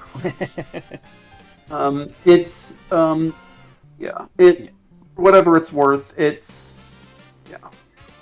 not something I find offensive. I think that's fair. I think as a game, there's enough content here to warrant the price. Whether or not that content is actually good or not, I think the mini games for the most part are kind of too basic for my liking, but the information manual part of it is extremely fascinating and is by far the best part. But that does mean that it's a very niche product. It's going to be like Marmite. You're either going to really like it or you're going to really dislike it. And that's basically how it lands. It would have been fine if it was free, because then people could try it out and decide whether they like it without any cost. People who are buying it and then discovering that actually they don't like it at all, I can understand them being mad at it. And I feel like structurally the game is a bit messy. They should have let you had all the mini games right from the start, so you could try them out if you wanted to, without having to read stuff, because I think a lot of people are playing like the first 3 mini games and then giving up because they just don't want to read and do. The order does feel a little restrictive, because it's like I popped the system into docked mode and then it was like, no, get the Joy-Cons out. It's like, okay, fine, fuck. And like, there's also like, my parents don't have a 4K TV, so when I was around theirs playing Welcome Tour at the start, I couldn't do the Mario 4K demo because I didn't have a 4K TV. So it was like, you must plug this into a 4K TV to play this game. So I had to wait till I had gone to my friend's house to be able to play all the 4K ones. And like I said, I still can't play the Pro Controller one because I just don't have a Pro Controller. I kind of don't mind that, like, some mini games are locked to certain accessories, but yeah, I mean, like, if it was like free, I feel like that would be like extra annoying. Like, it's be like, oh, this is how they piecemeal get you. This is how they like, get every accessory. Yeah. But also, like Wolfman said, I have no intention on ever buying the camera, so I will just unfortunately have to take the L and never play the camera minigame. Womp womp. You know, like, just... unfortunately we're not the biggest speedrunning community on the Source Gaming staff, so sorry, 100% Welcome Tour, you're not... Oh, I'm actually going to look this up right now. I'm interested to see if there's... Stamp rally only. No, I'm actually interested. I would actually think the thing holding you back would not be the accessories, but some of those mini games being genuinely tough, like the they are. Some of them are hard. Yeah. As a note, we have Christopher Williams asking, can third-party cameras work? I don't have a definitive answer, but they should. They can. Yes. Actually, I'm pretty sure like your can. phone. Mm-hmm. Like, your phone, I believe, can work as a camera. You can use that in Switch Welcome Tour. Yeah, like how well it works is obviously going to depend on the quality of the camera, but third-party cameras do work. They obviously, I think they need to be USB-C because they need to plug into the top of the system. But yeah, it should. You don't have to have the Switch 2 camera, which makes the camera mini game a bit more forgivable than the Pro Controller one to me. But yeah. Cool. Shall we move on from Welcome Tour? I know you're looking at the speedrun thing. Okay, go for it. Yes, Nintendo Switch 2 Welcome Tour has currently 5 recognized speedrun categories, including Stamp Rally, 100 medals, all medals, which currently has no runs, mini games, and survival mini games. Survival minigames, nice. Survival minigames. It's the most deadly of games as Welcome Tour. Alright, let's move on then to... what do I want to say? So, Liquid, you did... Let's save Mario Kart for the end, because we've all played that. But Liquid, is there any game you've played on the Switch 2 that's not Mario Kart that you want to talk about? Not sure. I mean, as far as Switch 2 exclusives go, just Cyberpunk 2077. Yeah, I mean, it can be a Switch 1 game you've played as long as you want to talk about, how it was on the Switch 2 compared to the Switch 1. Like, that's fine. I mean, the Switch 1 game I've ended up playing the most while, bouncing around games on the Switch 2 is just Clubhouse games, and the only two things that game received were, what was it? The new download play thing? I forget its name. Yeah, Game Share, right? Game Share, yes. And I have no... Yeah, Game Share is great. I still need to do worth that mentioning. I still need to do Clubhouse games on Game Share. Yeah, and that was what the only other feature I wanted for it. The only other thing to note about Clubhouse games is that it loads much faster now. I do notice the several seconds difference between loading Clubhouse games on the Switch 1 versus the Switch 2, so that's pretty cool. Nice. I've seen that with quite a few games. Smash Brothers finally loads those. I would have liked. Yes. Yeah. It would have been nice if they had updated it with some mouse controls, because I sure as hell believe that some of these games would be a lot more fun with mouse controls, but alas, unfortunately, we are not blessed with that. I'm surprised they didn't update Splatoon 3 with mouse controls, actually. I think right now, when it comes to Switch 1 backwards compatibility, there's just like a lot of uncertainty for what Switch 1 developers can do to unlock access to certain things on Switch 2 hardware. Maybe we'll see because it over time. There was the New Blood guys who published Dusk. They've made a few tweets over the last weekend that are like, "We think Dusk can do these things on the Switch 2. We have no idea." It's like there's just no way on their end to try. Yeah, I think that's part of an issue that Nintendo did not send out many Switch 2 dev kits apparently. Out of no, yeah, they did not. Yeah, it was out of fear that they'd send it to a company that would then go bankrupt because of the current gaming climate, and then the or dev kit just would get or lost. leak. Yeah, or leaks. But I think that's they basically only gave it to people they knew were big and secure companies, and then the occasional small company that had absolutely earned their trust, like Shinnen, so that they could make Fast Fusion. And Toby Fox. That was it. Yeah, Toby Fox with Deltarune. Yeah. Yeah. So I think but now we'll a lot of companies this... have it, so we should see more of them get it. Any other Switch 1 games that people have played and noticed upgrades for? I put Pokemon into my device a lot, but I've not actually done much in it. I've seen videos and it does look more impressive now, running at a stable frame rate with more Pokemon about. I wish the textures were a little bit better, but this is enough to, I think, motivate me to give Scarlet another go, because it is currently still sitting as the only Pokemon game I've ever just given up playing. I was gonna say, at this point, it's any game that just had an unstable frame rate, whether it be the occasional dip or just totally not locked in any way, shape, or form, it just is now. They did it. Pretty much. They did it. What about What about the GameCube NSO? Has anyone played much of that?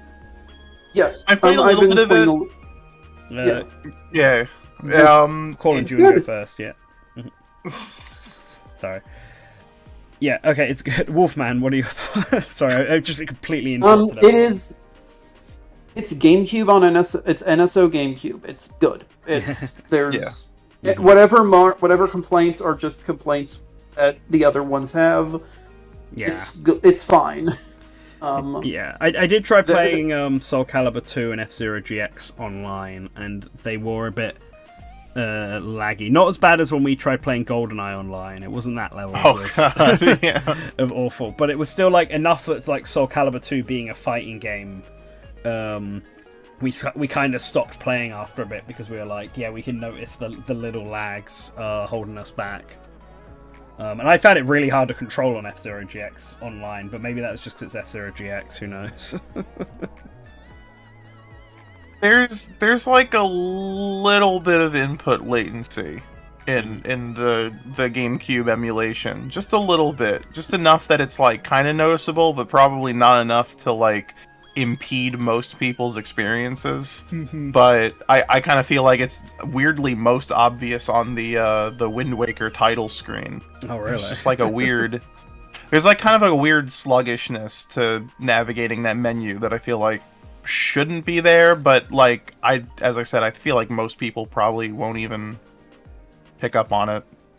I don't think I noticed it, or at least that I didn't notice it in a way that made me think that it was different from what I remember on GameCube. Yeah. I've not. Wind Waker's the one I've not turned on yet. I now that I'm back home finally, I've got access to the GameCube NSO controller that I bought. I think I might try giving F-Zero GX more time. But I need to actually play Fast Fusion and Deltarune first before I can justify jumping onto the GameCube games. So it will still have to wait a bit. But I'll eventually get to it. I am curious. I do want to play Fire Emblem Path of Radiance when it comes out again, because it's been years since I played that game. Yeah, there's a lot of there's a bunch of GameCube games I'm excited to see that they've confirmed, and a bunch that will probably come out that they haven't yet. For me, I put in a lot because this is for the review. I wanted to test a bunch of different games. I didn't test everything, but I played some Smash Brothers, the Switch 2 edition version of Breath of the Wild, Mario Odyssey, Hades, Pikmin 3, and then a few other different indies like Hollow Knight and Gorogoa. And, everything basically was at least a little bit better. Load time seems shorter. Not all of them are, like, huge ones. Pikmin 3 still has loading times. They are better than they are on Switch 1. But generally speaking, like, this will do very good to your backlog. Yeah. I was gonna say it's definitely like the games that have gotten enhancement patches from Nintendo or Switch 2 editions that have been the most like impressive to me. Like as I mentioned earlier, Splatoon 2 just got Splatoon 3 just got an update that like ups the resolution to like native 4K. Odyssey got a 1440p bump. Like pretty much all Switch 1 games got a 1440p to 4K bump, which is just like looks impeccable on a big TV. Yeah. It's a little for some of those it may also be slightly harder to tell, just because like many of these are just like they were just well-made games. Yeah, they have really beautiful presentations. Art direction and like Mario Odyssey already ran at 60 FPS. It already had really good art direction.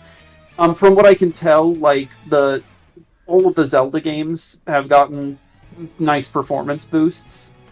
If you don't buy the Switch 1 upgrade, Breath of the Wild will still play at a solid 30 frames per second.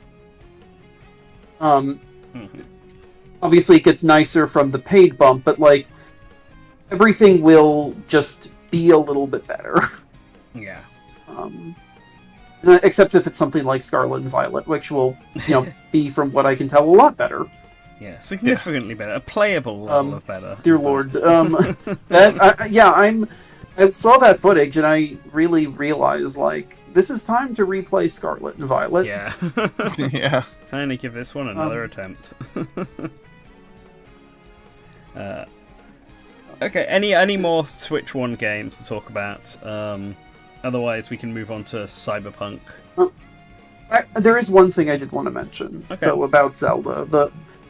The Switch 2 edition, like, I had the benefit of the fact that it's free for the people who have the higher NSO plan, Yes.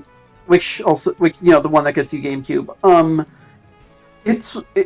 Like, this is the first I've played basically Breath of the Wild since 2017, and it feels different. It feels so much better. Yeah. Like, there is a level of just polish and, like, improvement that really is noticeable.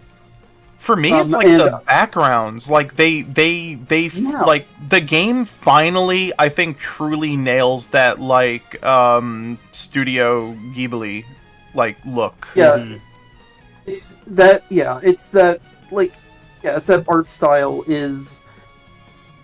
It feels kind of like seeing like a restored or painting or a remaster. Like, it feels like a remaster. Yeah.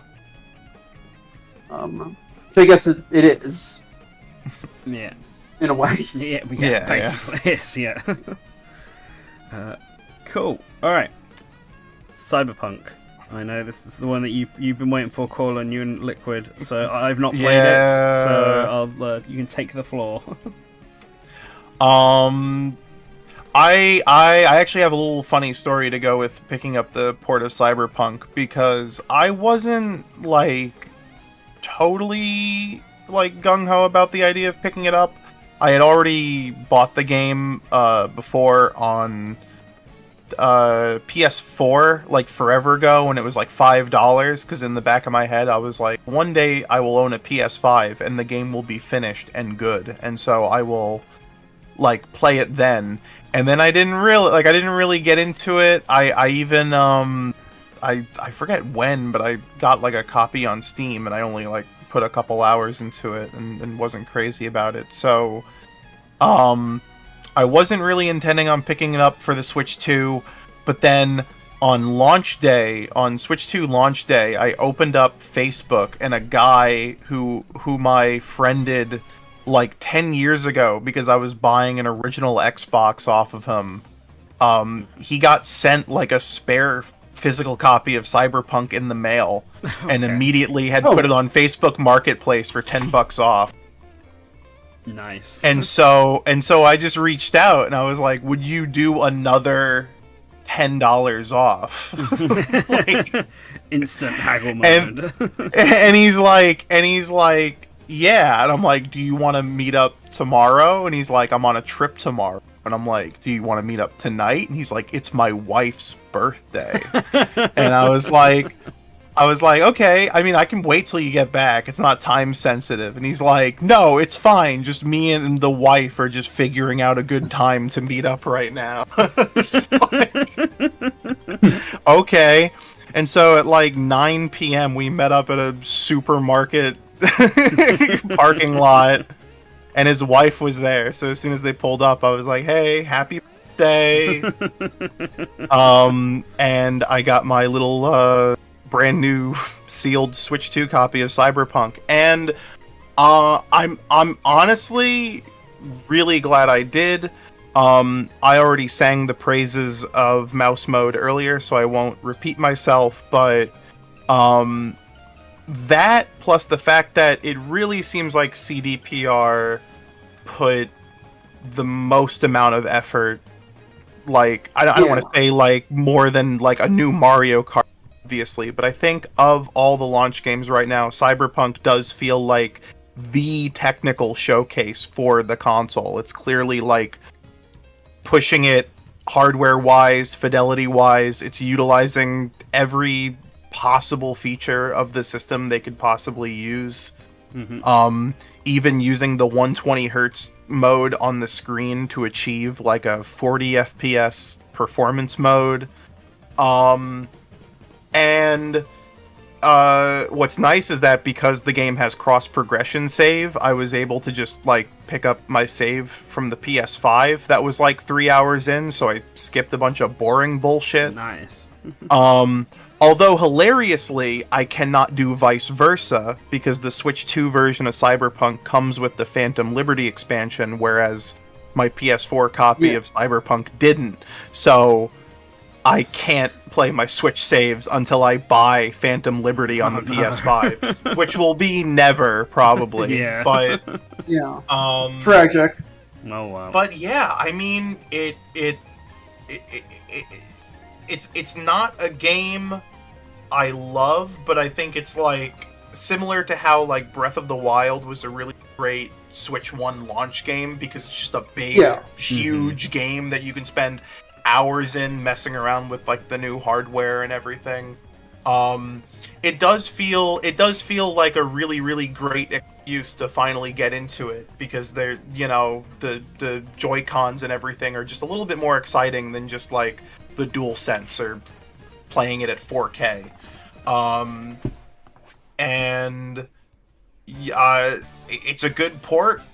It's solid. I kind of wonder if they held off on like some optimizations because there's supposed to be like a big content update patch for the game in the next few weeks, from what I understand. So I guess we'll see. But yeah, right now I'm having a pretty good time with it. Nice. It was, of all the third-party games, it was the one I was most interested in, just because I've never played Cyberpunk.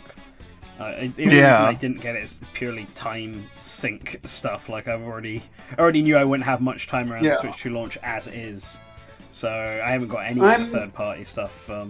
Because if I'm not reviewing it, then I can't have time to play it. Annoyingly.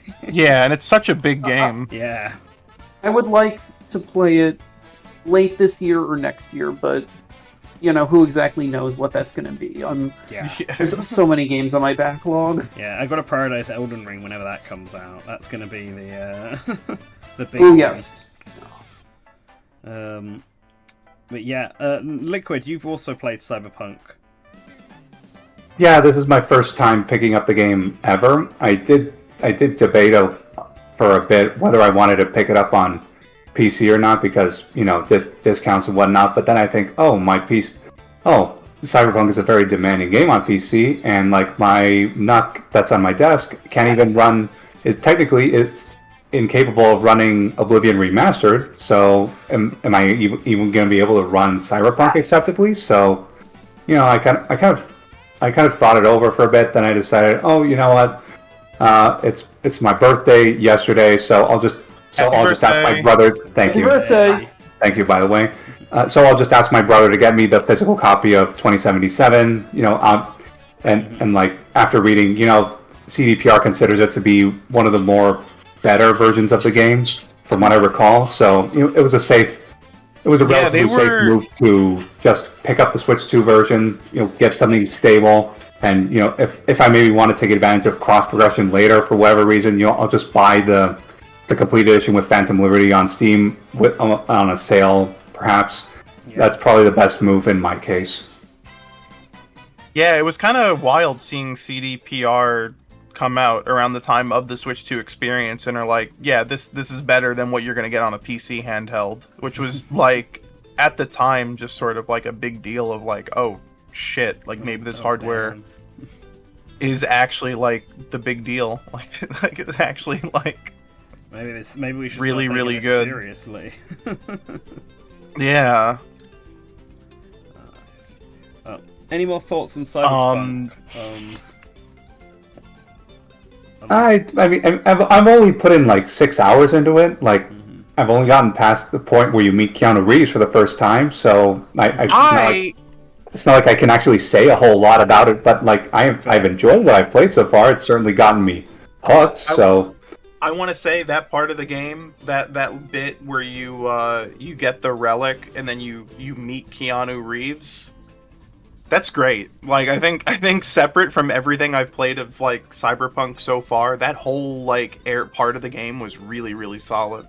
Yeah, honestly, I was glued to my screen when I was playing that. You know, the acting, the whole gameplay experience. It's all pretty engaging, honestly, and it kind of had me leaning forward in my chair to just experience more of it. And the only reason I didn't yesterday is because it was super late and I wanted to sleep already. So Yeah. it's definitely got my attention for the long haul. Nice. Hell yeah. I'm glad I picked up this version. So before Yeah, and it's all on the cart. It's one of the it's one of the few 3 cards games that's onlys. all on the cart. Yeah. Yeah, no, the I'm that alone is like, good job, CDPR. You did it. Yeah. Keeping physical Like I media do. I'm a very big believer in owning physical, and you know, this I don't. And also, like, it's just cool to have it. Like, it's not just this is a physical copy, but Mhm. like notwithstand like potential patches in the future dealing with Switch specific issues or whatever. Notwithstanding, it's all there. Like. Yeah. This isn't like me putting in Control and then having to download 30 gigabytes. Yeah. Which is what you have to do with all the virtual game cards, which is a huge problem in the sense that, like, I severely miscalculated the amount of space and free stuff I'd have. Because originally, Yes. my plan with this was to keep my Nintendo Switch and only transfer over the Switch 1 games that had updates or I was planning on playing, so that my Switch itself would have actual games on it. Because I wasn't planning on getting rid of it anytime soon, especially if they plan on using the game share feature still with the Switch 1. I could use it. I'm kind of hoping that they'll have a game with like Wii U capabilities where you can use the Switch 1 as the gamepad. Because technically it is technically possible to do that. But anyway, I will say, I'll advise to everyone. I think you should do even if you want to keep a Switch 1 around to use as like a secondary, like just to play Switch 1 games unit. I think it's more beneficial to do the full system transfer and then re-log in to your original Switch. Yeah, virtual game cards, because that's what I've had to do with the Switch 1. Because for some reason, the non-gaming apps like YouTube and Crunchyroll actually just don't work on the Switch 2 yet.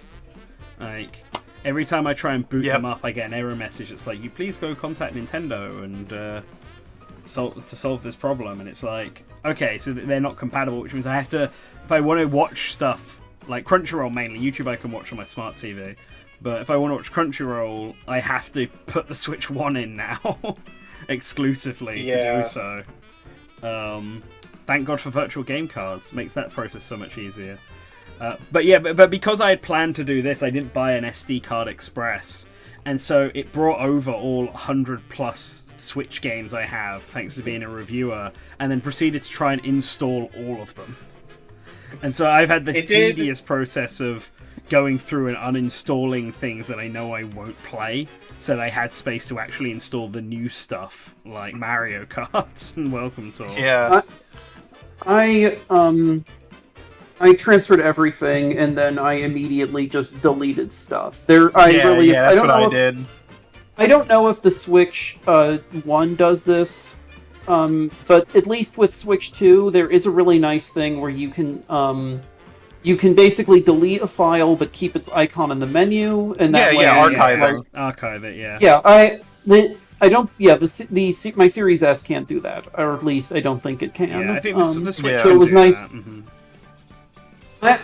In the future, I would like to get a good, sizable, upgrade, but I have, well over 100 games on Switch, and even if many of them are indies and only, a couple gigabytes, that goes up. Mario Kart World is the largest game file I have in my Switch hard drive. It's 21.9 gigabytes, but, we're probably getting, say, a remaster of Red Dead Redemption 2, and that is well over 100 gigabytes in size. Yeah, they're talking about adding all the Call of Duties to the Switch 2 eventually, and my issues with Call of Duty aside, that's going to be a nightmare. Yeah. Yeah, I think that, like, the Switch also had storage issues. I think it was a little bit easier because storage expansions were cheaper and whatever, but, like, I think Nintendo fans, like, people who primarily or exclusively play on Nintendo hardware, are going to feel the heat pretty quickly. This is, you know, this is kind of how most people are doing this now, though. Like, you delete most of the stuff you're not actively using. For me, like, I'll always want Smash, like, installed, and some games that are special for me, like Hollow Knight. But, you know, I deleted Balatro. I deleted a lot of games that I love, and will at some point re-download and play and replay, and then we'll delete them again. And that's not super fun, but we kind of culturally chose this path. Yeah. And I don't really know how to... Yeah. There's not really a way other than... There is. It's something we just have to live with. It's just unfortunate. It's like, because I take my Switch to my friends sometimes, and we'll play, like, a few times we've just gone through my library and been like, alright, let's just play Soldum, because none of you have played it, and I have it, so why don't we just put Soldum on? And I can't really do that. I can only really get away with that because I had a 1 terabyte SD card with everything, so I could have every game installed. Until I get something that is the equivalent of that on the Switch 2, I can't install everything, and SD express cards are expensive. So I'm trying to hold off as long as I can. Just like Austin Powers, I like to live dangerously, because I did pick up a micro SD card express, but it is the Walmart brand on 512 gigabyte micro SD express. Oh boy. Which is It's nice, but... It's half the price of the other cards on the market, which gives me so much pause. Because Walmart's not making SD cards. What I assume this is that this is from another company like PNY or Lexar, but it's like this is like their B stock that doesn't meet like 110% of their certifications. Mm-hmm. So they just sold it off to Walmart to resell for cheaper. Yeah. But if it lasts me 2 years at least, that's all I need. Yeah. It's considered a success. It's considered a success. I think otherwise, if you're looking to get like a 1 terabyte micro SD, I think you should just probably wait for like more options and the price to come down. Yeah. It feels like both are just inevitable. Yeah. I would agree. That's how I'm gonna play it. Mm-hmm. I decided to also just do a little bit of extra, searching around and looking, because I mentioned that we're gonna be getting probably getting Red Dead 2. We're definitely gonna be getting Call of Duty. And I was just kind of noticing like file sizes, right? Like, the Master Chief Collection. We're probably getting Master Chief Collection. That's upwards of 137 gigabytes because it's all of the individual games. Yeah. Mass Effect Legendary Edition will, like, if you just get Mass Effect 1, that's many gigabytes, and maybe they could put that on card, but they'll have Mass Effect, most likely they would have at least some, or maybe not any of Mass Effect 1 on disc, and not 2, but not 2, and not 3. And many of these will be, like for instance, I can imagine that most of the Microsoft games won't have they won't come even with a cartridge, maybe not even a key card. They will probably be fully digital only. Mm-hmm. Yeah.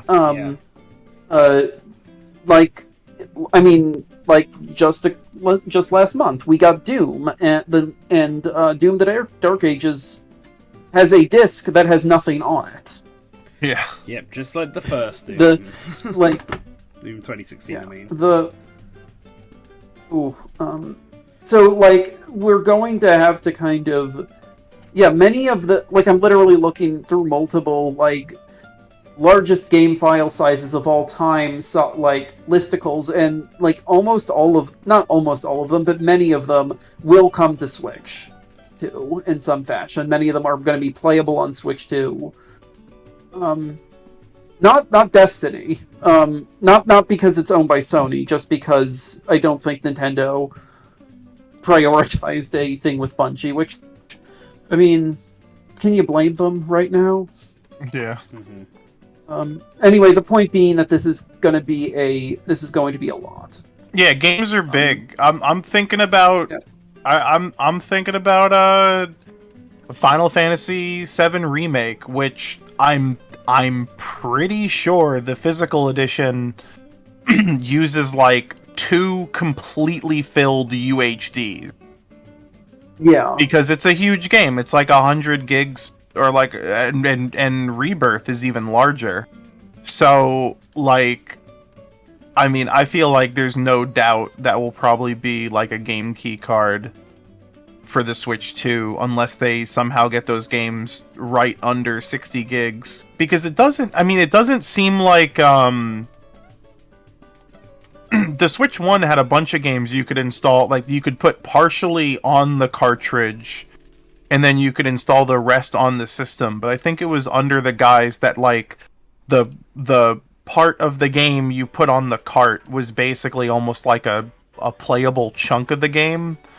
I would not be surprised if a lot of developers just either want to forego that, or that's just, like, way harder of a task than it needs to be. And so that's why a lot of developers are just going with game key cards for the Switch 2. Because if the file sizes are going to be so fucking big anyway, plus updates and everything, it's like, yeah, you might as well just have it directly download to the console. Like, as much as it sucks, especially sucks when it comes to games like Sonic X Shadow Generation or Bravely Default, because it's like, come on, you can put those on the cartridge. It's not... Yeah. But for something like Street Fighter 6, I don't even think it would make sense to put, like, any of the game data. Yeah. Because it'll just be immediately updated. Yeah. Yeah, because we're already getting 4 new characters. Yeah. I think for me, it's when there are games that are Switch 1 that are also getting Switch 2 versions, and it's sort of... So AI, the new AI that's coming out, Konami Date 1, that's getting this physical Switch 1 and a physical Switch 2, and the physical Switch 1 is all on the cartridge, whereas the physical Switch 2 is the game key card. And I'm, like, very unsure what I should be doing as my approach here, because... I've got a Switch 2, I may as well take advantage of the Switch 2 benefits. But, like, it seems like the only way I can get those Switch 2 benefits is by buying the game keycard version of the game. If I buy the Switch version of the game, the regular one, and plug it into my Switch 2, I won't get any of the whatever, increased frame rate, increased fidelity that the Switch 2 version presumably offers. But the Switch 2 version is a game keycard, so what do I do? We have it slightly at least better in the UK, where our physical and digital games don't have to be the same price. So I can always just conclude this by saying I'll go for whatever the cheapest option is, and then buy whichever one ends up being cheaper. But from a physical and collector's point of view, I'd obviously want the one that's actually all on cartridge, so I don't have to download anything. But I also want the best version of the game I can actually play. So what do I do? It's a pain, and I feel like it's also just not been super duper clear with some publishers what's on what.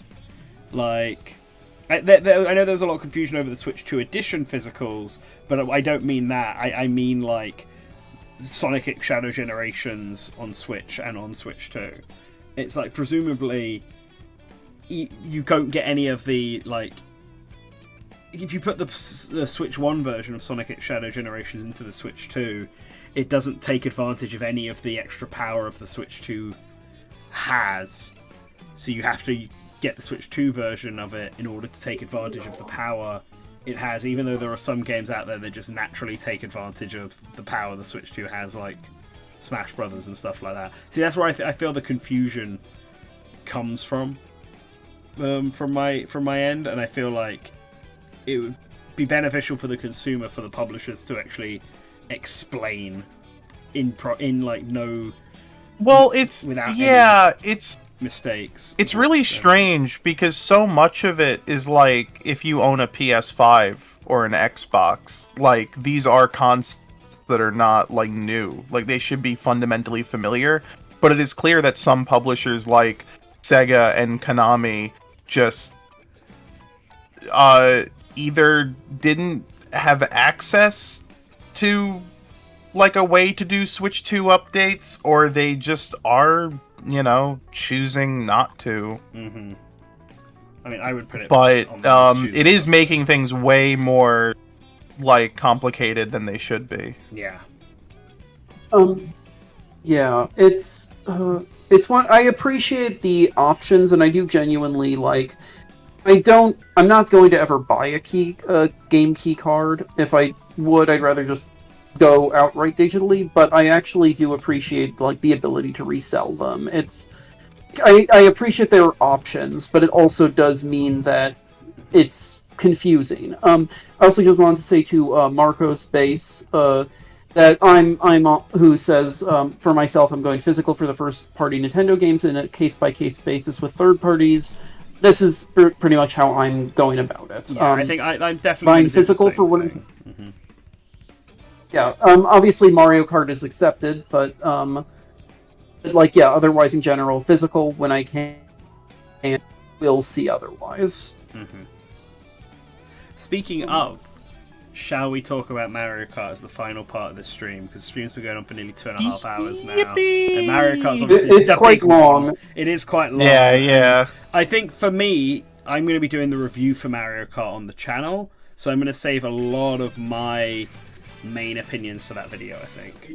Otherwise, I'm going to be double dipping. Oh yeah, So that's a very smart. Yeah, so I'll let you three lead on this and talk about what you want to talk about, and I'll jump in reactionary style on on things. I guess I'll start then. I guess. Go ahead.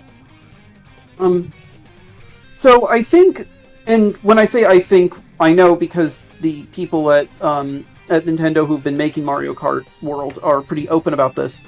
But like, 8 was effectively like classic Mario Kart pretty much perfected. Like, obviously there are some courses that aren't as good as others, and the original version of Battle Mode was very bad, but what we have now is basically a pretty much immaculate version of, like, what you'd want from traditional Mario Kart. So, there are parts of World that are, I think, a little bit weaker. They're all... I should also be clear, I really like it. I think it's a very good game. But what I mean, that the thing that really strikes me is how aggressively different it is. How much it tries to be, and how much that, I think, kind of is baked into the design. It's something I really appreciate. Because I already have Mario Kart 8. I'm sure I'll play both of them. But for now, it's the game feel, right? Like, everything feels really good. Yeah. I'm loving it. I mean, Yeah. like, God, when will Nintendo make the first bad Mario Kart? Trick question. It was on the GBA, I was going to say that. Yeah, the 2D Mario Kart's always been kind of strange. Yeah. Double trick question. That was made by Intelligent System, so it doesn't count. Oh shit! that would do it. But yeah, I'm really liking World. Although I'm maybe not as like. There have been so many people that are like, "Whoa, it's so different," and it's like it's about as different as a new Mario Kart could be, IMO. But the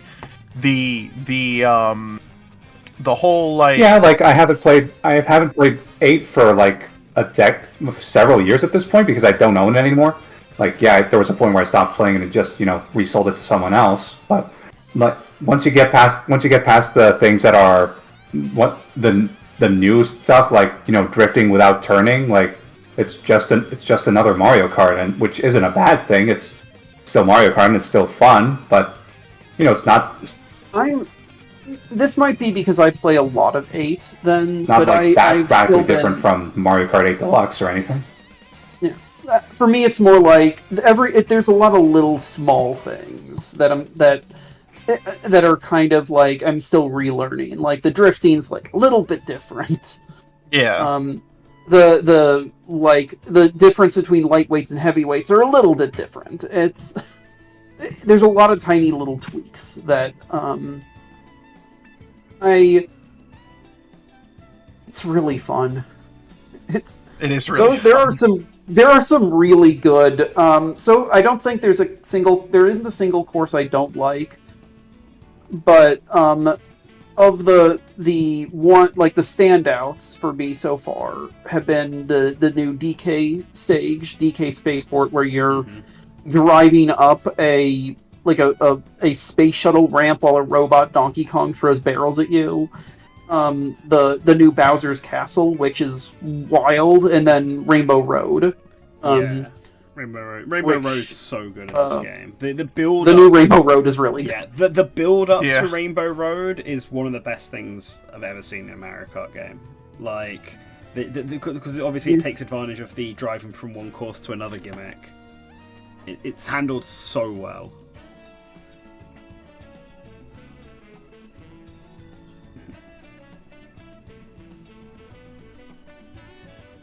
Yeah. I feel kind of at odds with like I feel like I agree with the sort of consensus that like free roam mode is maybe not the most exciting thing, but I feel like that doesn't matter to me only because I feel like the real game is in all, and what having a big large open map adds to like Grand Prix or Knockout Tour, rather than because you can't do like free roam with multiple people, which I feel like would be a banger if you could just it's weird because futz around in the open environment with people. You can and you can't, right? Like if you go into a local wireless lobby or an online wireless lobby, then you can do locally free roam with people, at least 2 people. But that's it. You can only do it there. You can't. So which means you can get like the question mark blocks and the costumes and the coins from it, but you can't do any of the P-switch challenges. Those are relegated to just one person. Which feels like a bit of a missed opportunity, but then I play like Knockout Tour and I'm like, I shouldn't even be playing free roam. I feel like I'm not actually like Knockout Tour is awesome. Like it's really good.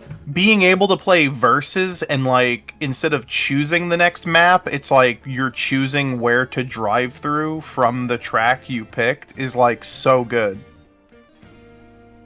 Yeah. It's I really appreciate having the fact that like also in versus mode, like it's just nice. Like I like that there's so many different ways you can play. Yeah. Knockout Tour's really good.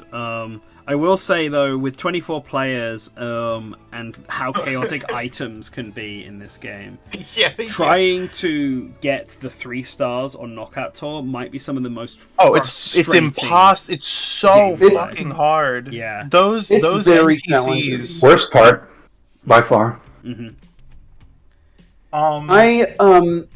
It's definitely the challenge feels stronger, and again, this might be because like I spent so long playing 8 Deluxe, and now all the tweaks are making it slightly harder. But this is a game that isn't screwing around a lot of times. Some of those P-switch challenges are very hard.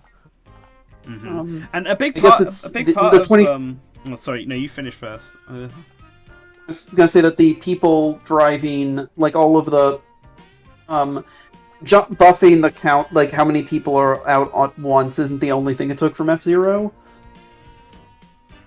Mm-hmm. It's quite hard. Oh, sorry, please. Yeah, no, I was going to say, the one thing about the difficulty in this game, that I don't know how many people know is that it runs on like adaptive difficulty, adaptive AI. So Yeah. depending on how good you are at the game, depending on how many items you grab, how many tricks you're doing, how many jumps you're doing, wall grinding, all that, the AI will get better to try and match and do similar things. The AI will do more tricks to take more shortcuts, etc. Whereas in contrast, if you play like an old lady and just press accelerate and turn left and right and don't use any items, the CPU will dumb itself down to that same level. And it will do it in real time. It doesn't do it just between races. So there's a strat people have been doing online where you spend the first 2 laps of a race playing it as the most boring possible way. Because by the time you get to lap 3, all the CPU are doing that, and then you just go full pelt hardcore mode, and the CPU just don't catch up because they've adapted to play really terribly because they think that's how you play. It's quite funny. It's quite a good way of doing it, because Mario Kart has always had a bit of an issue where once you know the tricks of the trade, you know how to drift and stuff, even 150cc can be quite easy unless you get horribly Mario Karted.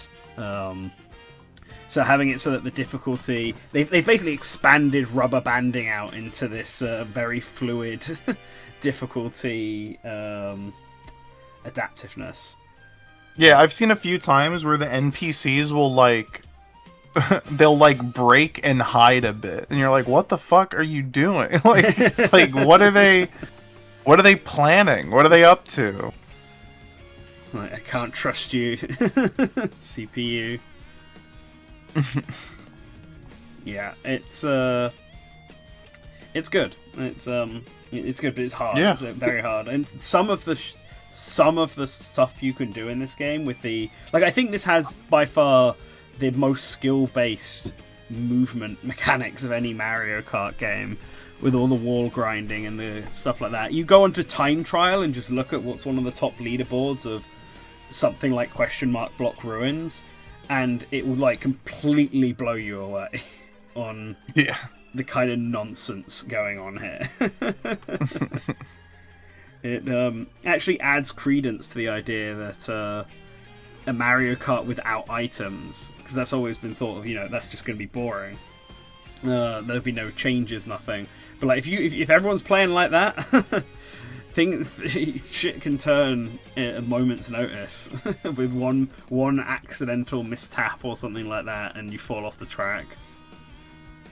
Yeah, in Knockout Tour, if you're like there's like a certain point where if you even like wipe out for like 1 second, it's over. Like, you are not going to recover or get your place back. Like, it's you might as well. I actually feel really. Yeah, that's one thing where I'm like, I'm not sure how Knockout Tour would work online, because just so many people would just not get to play. Yeah, and just throw my fucking you're out the window. I ended up playing Knockout Tour with someone, and it felt kind of bad in person, and it actually felt a little bad because they got kicked out at the halfway mark, and they're kind of just have literally nothing but the second half of the screen is just like cinematic footage of my driving. Yeah. And that actually didn't really matter anyway, because I got knocked out right before the end. Oh. Yeah. That's why it works with like a full split screen setup, because that's what I was doing last night, and there is something like, even when you're not playing, there is something like very tense about watching like the last two like still trying to soldier on. It's like, holy shit. Yeah. I would also say, just like we've been talking about, like the movement and the feel. Aesthetically, this is a great this game. It's a great looking game. Looks fantastic. The kind of like Japanese waterfall, like autumnal cheap falls, and then the like you go inside a movie that in Booth Cinema. Even stuff like Moo Moo Meadows is back, and it looks really good. Yeah, it looks great. It looks it's the way I would say it is that like it makes the 8 version of Moo Moo Meadows kind of look gritty and realistic. yeah. Very earthy. It's not a complaint. Yeah, it's very like the darker grass and it's all like it's like the Twilight Princess, and then now it's the Breath of the Wild version. And I guess the Wii original was like the Ocarina.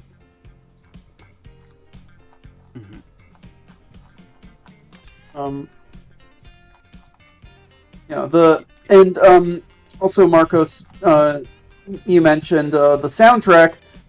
Dear Lord, the soundtrack is wild. The new so remixes good. are Yeah.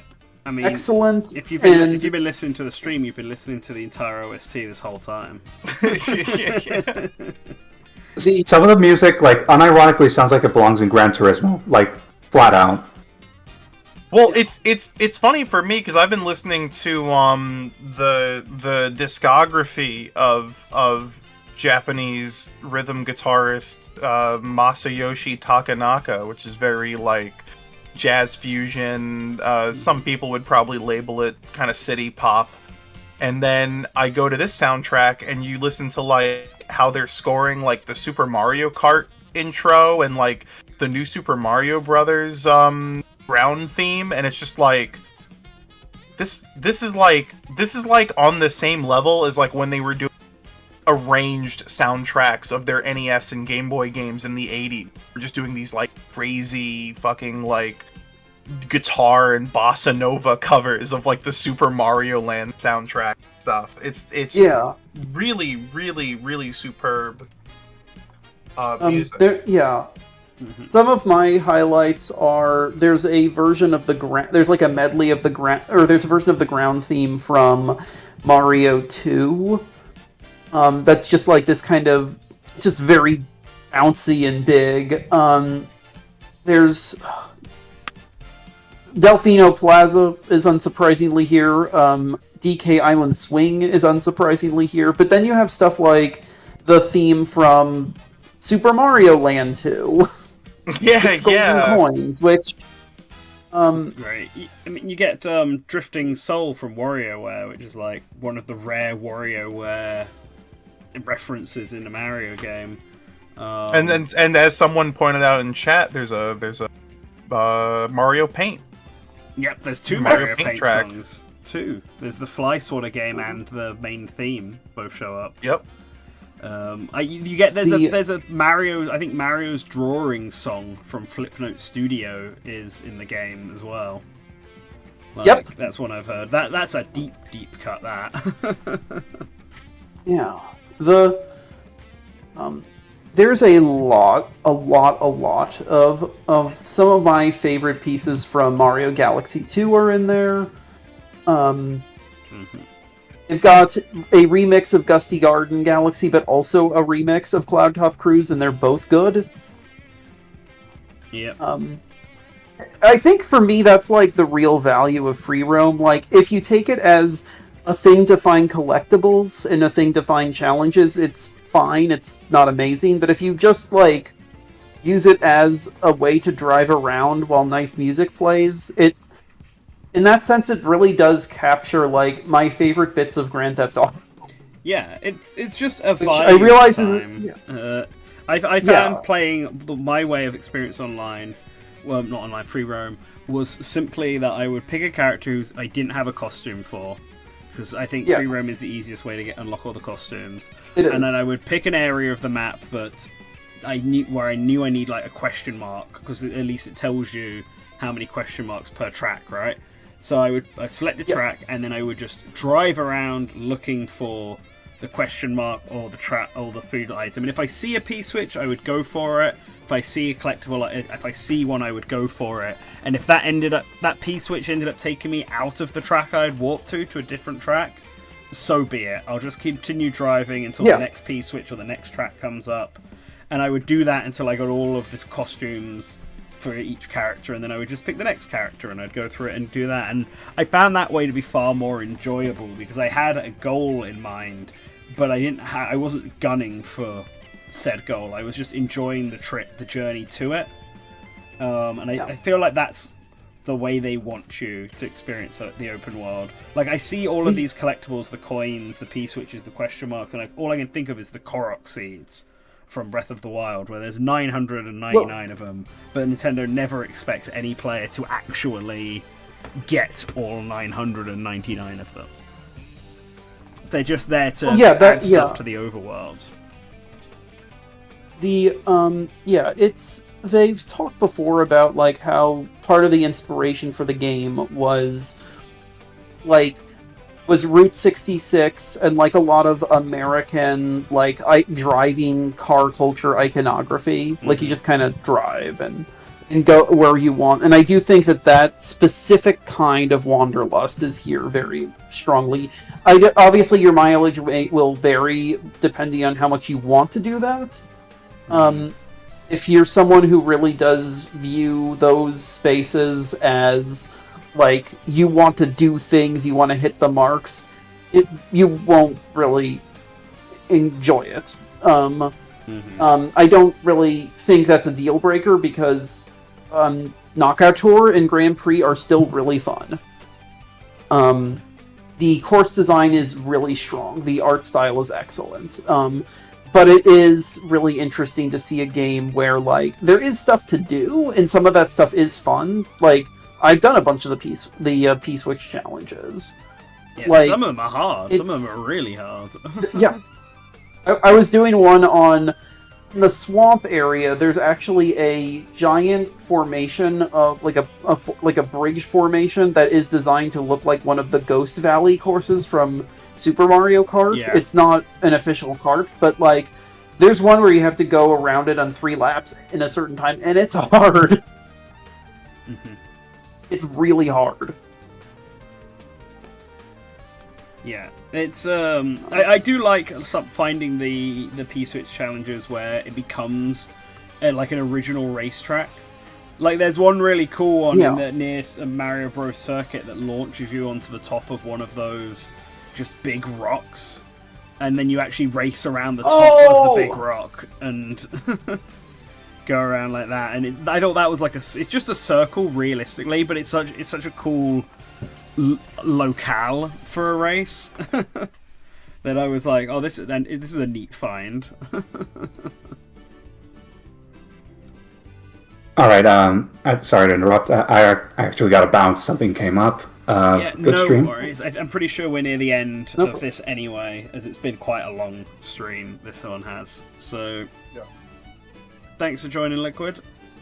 Mm-hmm. Yeah, take care. Take care. You too. I guess with that, are there any more thoughts you guys have on Mario Kart that you want to share? I do have one thought, but I feel a little bit bad about thinking about it because this game has been out for a week. Mm-hmm. Like, literally just over a week. It is, but I am kind of, since I'm here, I have been wondering a little bit about, like, I don't really know if I necessarily want DLC from this game. It's pretty substantial. It does make me wonder, like, how that would even form. Like, would we get a new island, or just would new formations come out of the ground? Or what? I don't, like I said, I don't actually really want to think about this, but it intrigues me because, like, this is a very different kind of space than we're used to from Nintendo.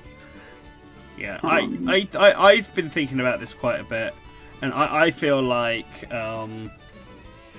there are some locations in the world where there's like a lot of blank space, and even some towards the borders where if you drive into it, then Lakitu picks you up and takes you away, and takes you back to the main thing. So, like, even though it's an open world, there are still some areas where the game is just like, there's nothing here. It's going to be more of a pain for you to go this direction. We're just gonna pick you up and plop you back. And I do wonder if part of that is because there might be something that goes there later on, and by the time DLC's done, it will be a truly open world where Lakitu doesn't have to show up at all, and you can go anywhere you want. Most of this happens up in the northern part of the map. And also, like, obviously, you keep going out off into the distance, left or right into the ocean, Lakitu will stop you and bring you back as well. which invites the idea of them potentially adding in islands. I know people in Discord have been theorizing Donkey Kong Island or Yoshi Island or even Delfino Island as DLC, where it's just an island that appears with like 2 or 3 tracks on it, and then you can connect it back to the mainland either through bridges or warp pipes or what have you. Oh, there is something I would like to see, actually. Yeah? That reminds me, though. So currently we have 8 Grand Prix for 30 stages. Crown City and Peach Stadium get reused, but they have different track layouts for those reuses. But we only have 7 knockout tours, and I did notice that a lot of while every course other than Rainbow Road, which is up in the sky, is part of a knockout tour, some do get used more than others. I would really love to see additional knockout tours, and possibly although I don't really expect Nintendo to actually do this, given maybe fan-made knockout tours or fan-made knockout tour layouts. Yeah. Can you do knockout tours in versus mode? Thinking about it now. I'm not sure. Yes, you can. That's Yeah, because because there are loads of different paths between towns that you can only access through versus mode, because Grand Prix never does them, and neither does Knockout Tour. And I do find it very strange how Rainbow Road only shows up in the Special Cup and doesn't show up at all in Knockout Tour. I know Rainbow Road itself is an incredibly long track, basically worthy of being 3 knockout things in itself. But I do find that rather odd that Rainbow Road just doesn't appear at all in any Knockout Tour. It could be one on its own, given how long that track is. It's because it's yeah, exactly. It's designed in a way where it's in versus mode, thankfully. Yes. Mm-hmm. But you would really, I think it would be hard because you basically still have to go through Peach Stadium to get to it. So still, yeah, I think you could have the Knockout Tour rule set to Rainbow Road and just have it function like each part of Rainbow Road will knock one out until there's just 5 left. There's lots of little things I think they could do with that, and obviously you can only do paths to places close to you, but I feel like with the Mario universe, with all the warp pipes and stuff they've set up, I wonder if it would be feasibly possible in an update to have it so you could go from dry desert to Peach Beach, and part of the track that goes there is a warp pipe. So you go through the warp pipe and then it takes you to the other side of the map. I wonder if that's a feasible thing the game could do, because that could be an easy update to make it so that you could go from any track to any track when making your own knockout tours and your own routes, which I think would be pretty cool. I do think that they will add free updates though. Not necessarily tracks, but costumes and more racers, obstacle drivers specifically.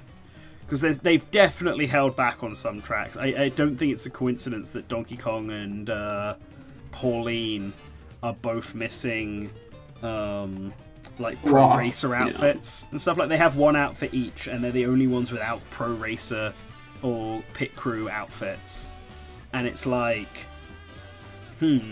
they why are these two specifically? It's almost there's a game that they're both going to be in coming out real soon.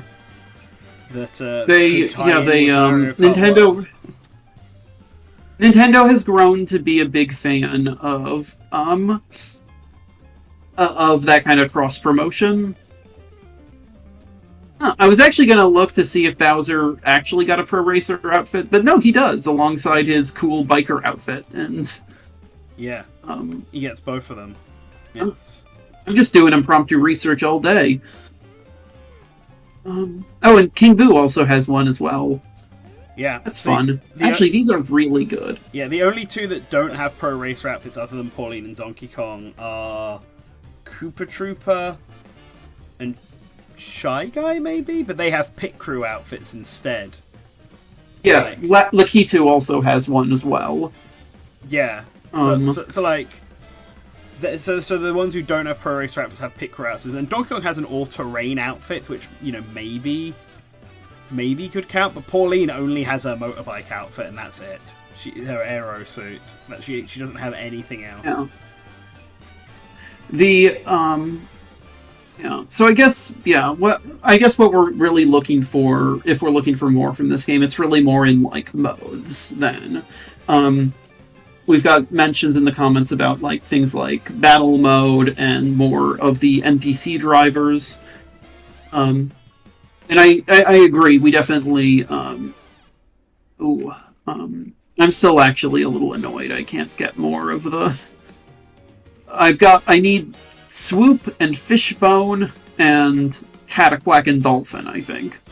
Yeah, I think I need Swoop. Oh, Rocky Wrench. Yeah, I need Swoop, Conkdor, and Fishbone. They're the three I need. Conkdor is the best. It's so stupid. I thought I had Swoop, but apparently I don't. Yeah. The Conkdor though is like, I think, my favorite. It is the dumbest character. It's adorable. Yeah, I think it's also very fun that we have. Yeah, Cataquack is my favorite. Cataquack is such a base choice. I love it. I think for me, it's got to be Coin Coffer. Coin Coffer is also a good shout.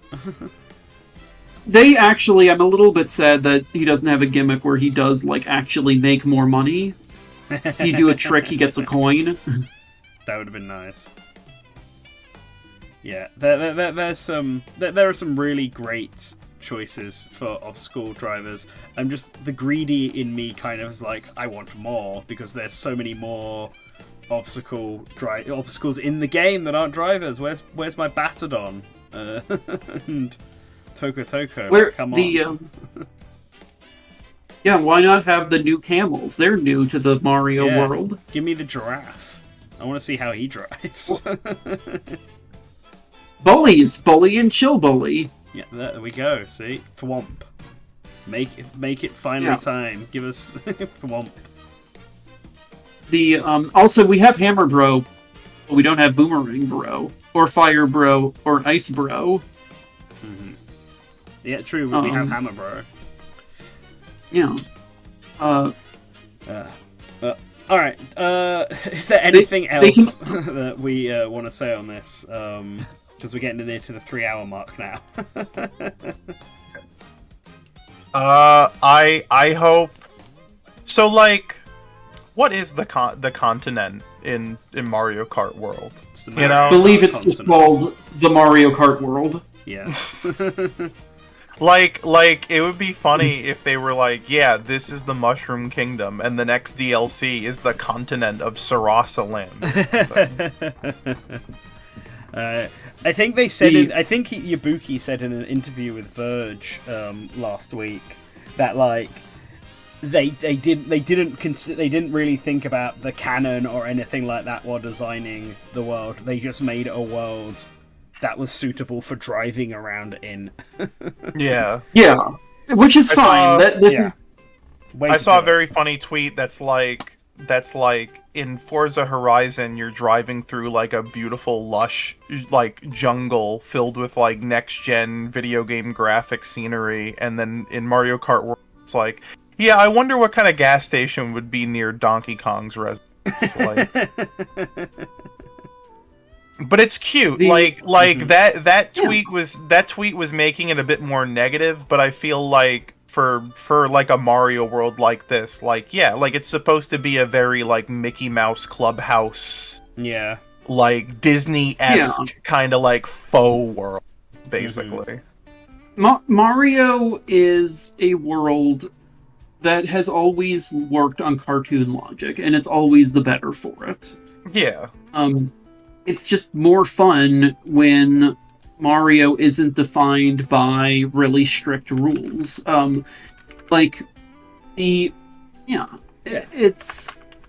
also like there is though interesting stuff in it though. there is the very clear, like, attempts to create, like, a relatively coherent world and setting, because you have, like, for me, when I did Grand Prix for the very first time,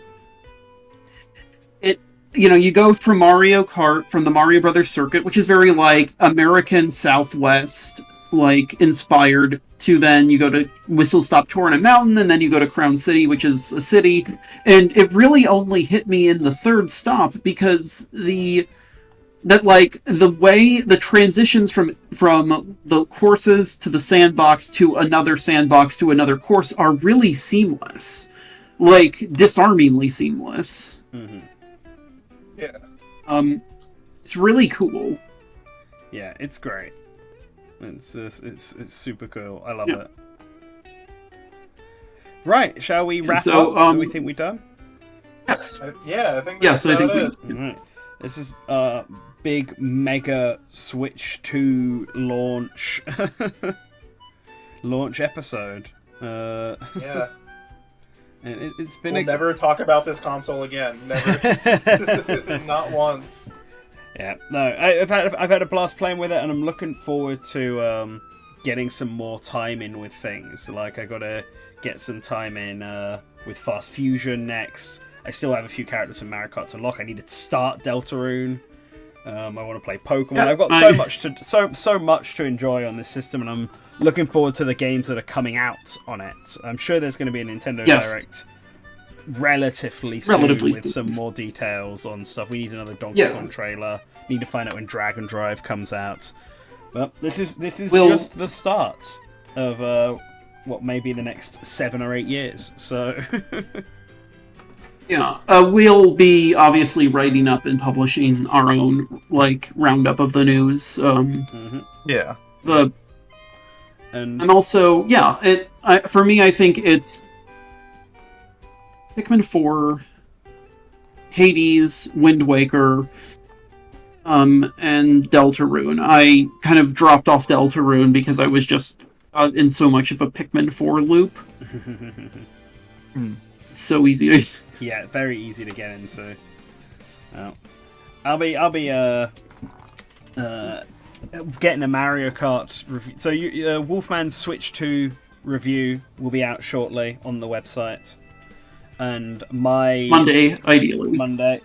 And my Mario Kart World review plus Switch 2 review, kind of. I mean, like, we've already kind of done... I've already kind of given my thoughts quite a bit on here, but I'm going to combine the two videos into one. We'll be on the we'll be on the YouTube channel next week. And yeah, from then on, we'll get, like, the video about all the games you guys all want to see on the Switch 2 will be done, and there's a lot coming out. There's a lot going on. There's also stuff that isn't Switch related, but that's maybe not as exciting right now. Yeah, that's not as relevant for this stream, but you got to look forward to it regardless. All right, thanks everybody for joining. I'm going to chuck the patrons on the screen now. This Patreon card actually might be slightly out of date, but it's fine. And yeah, thanks everyone again for joining us on this Saturday edition of Good Morning Source Gaming. I didn't even acknowledge that part. But go back and play Mario Kart. Have fun. Enjoy it. See you later. Have a good one, everybody.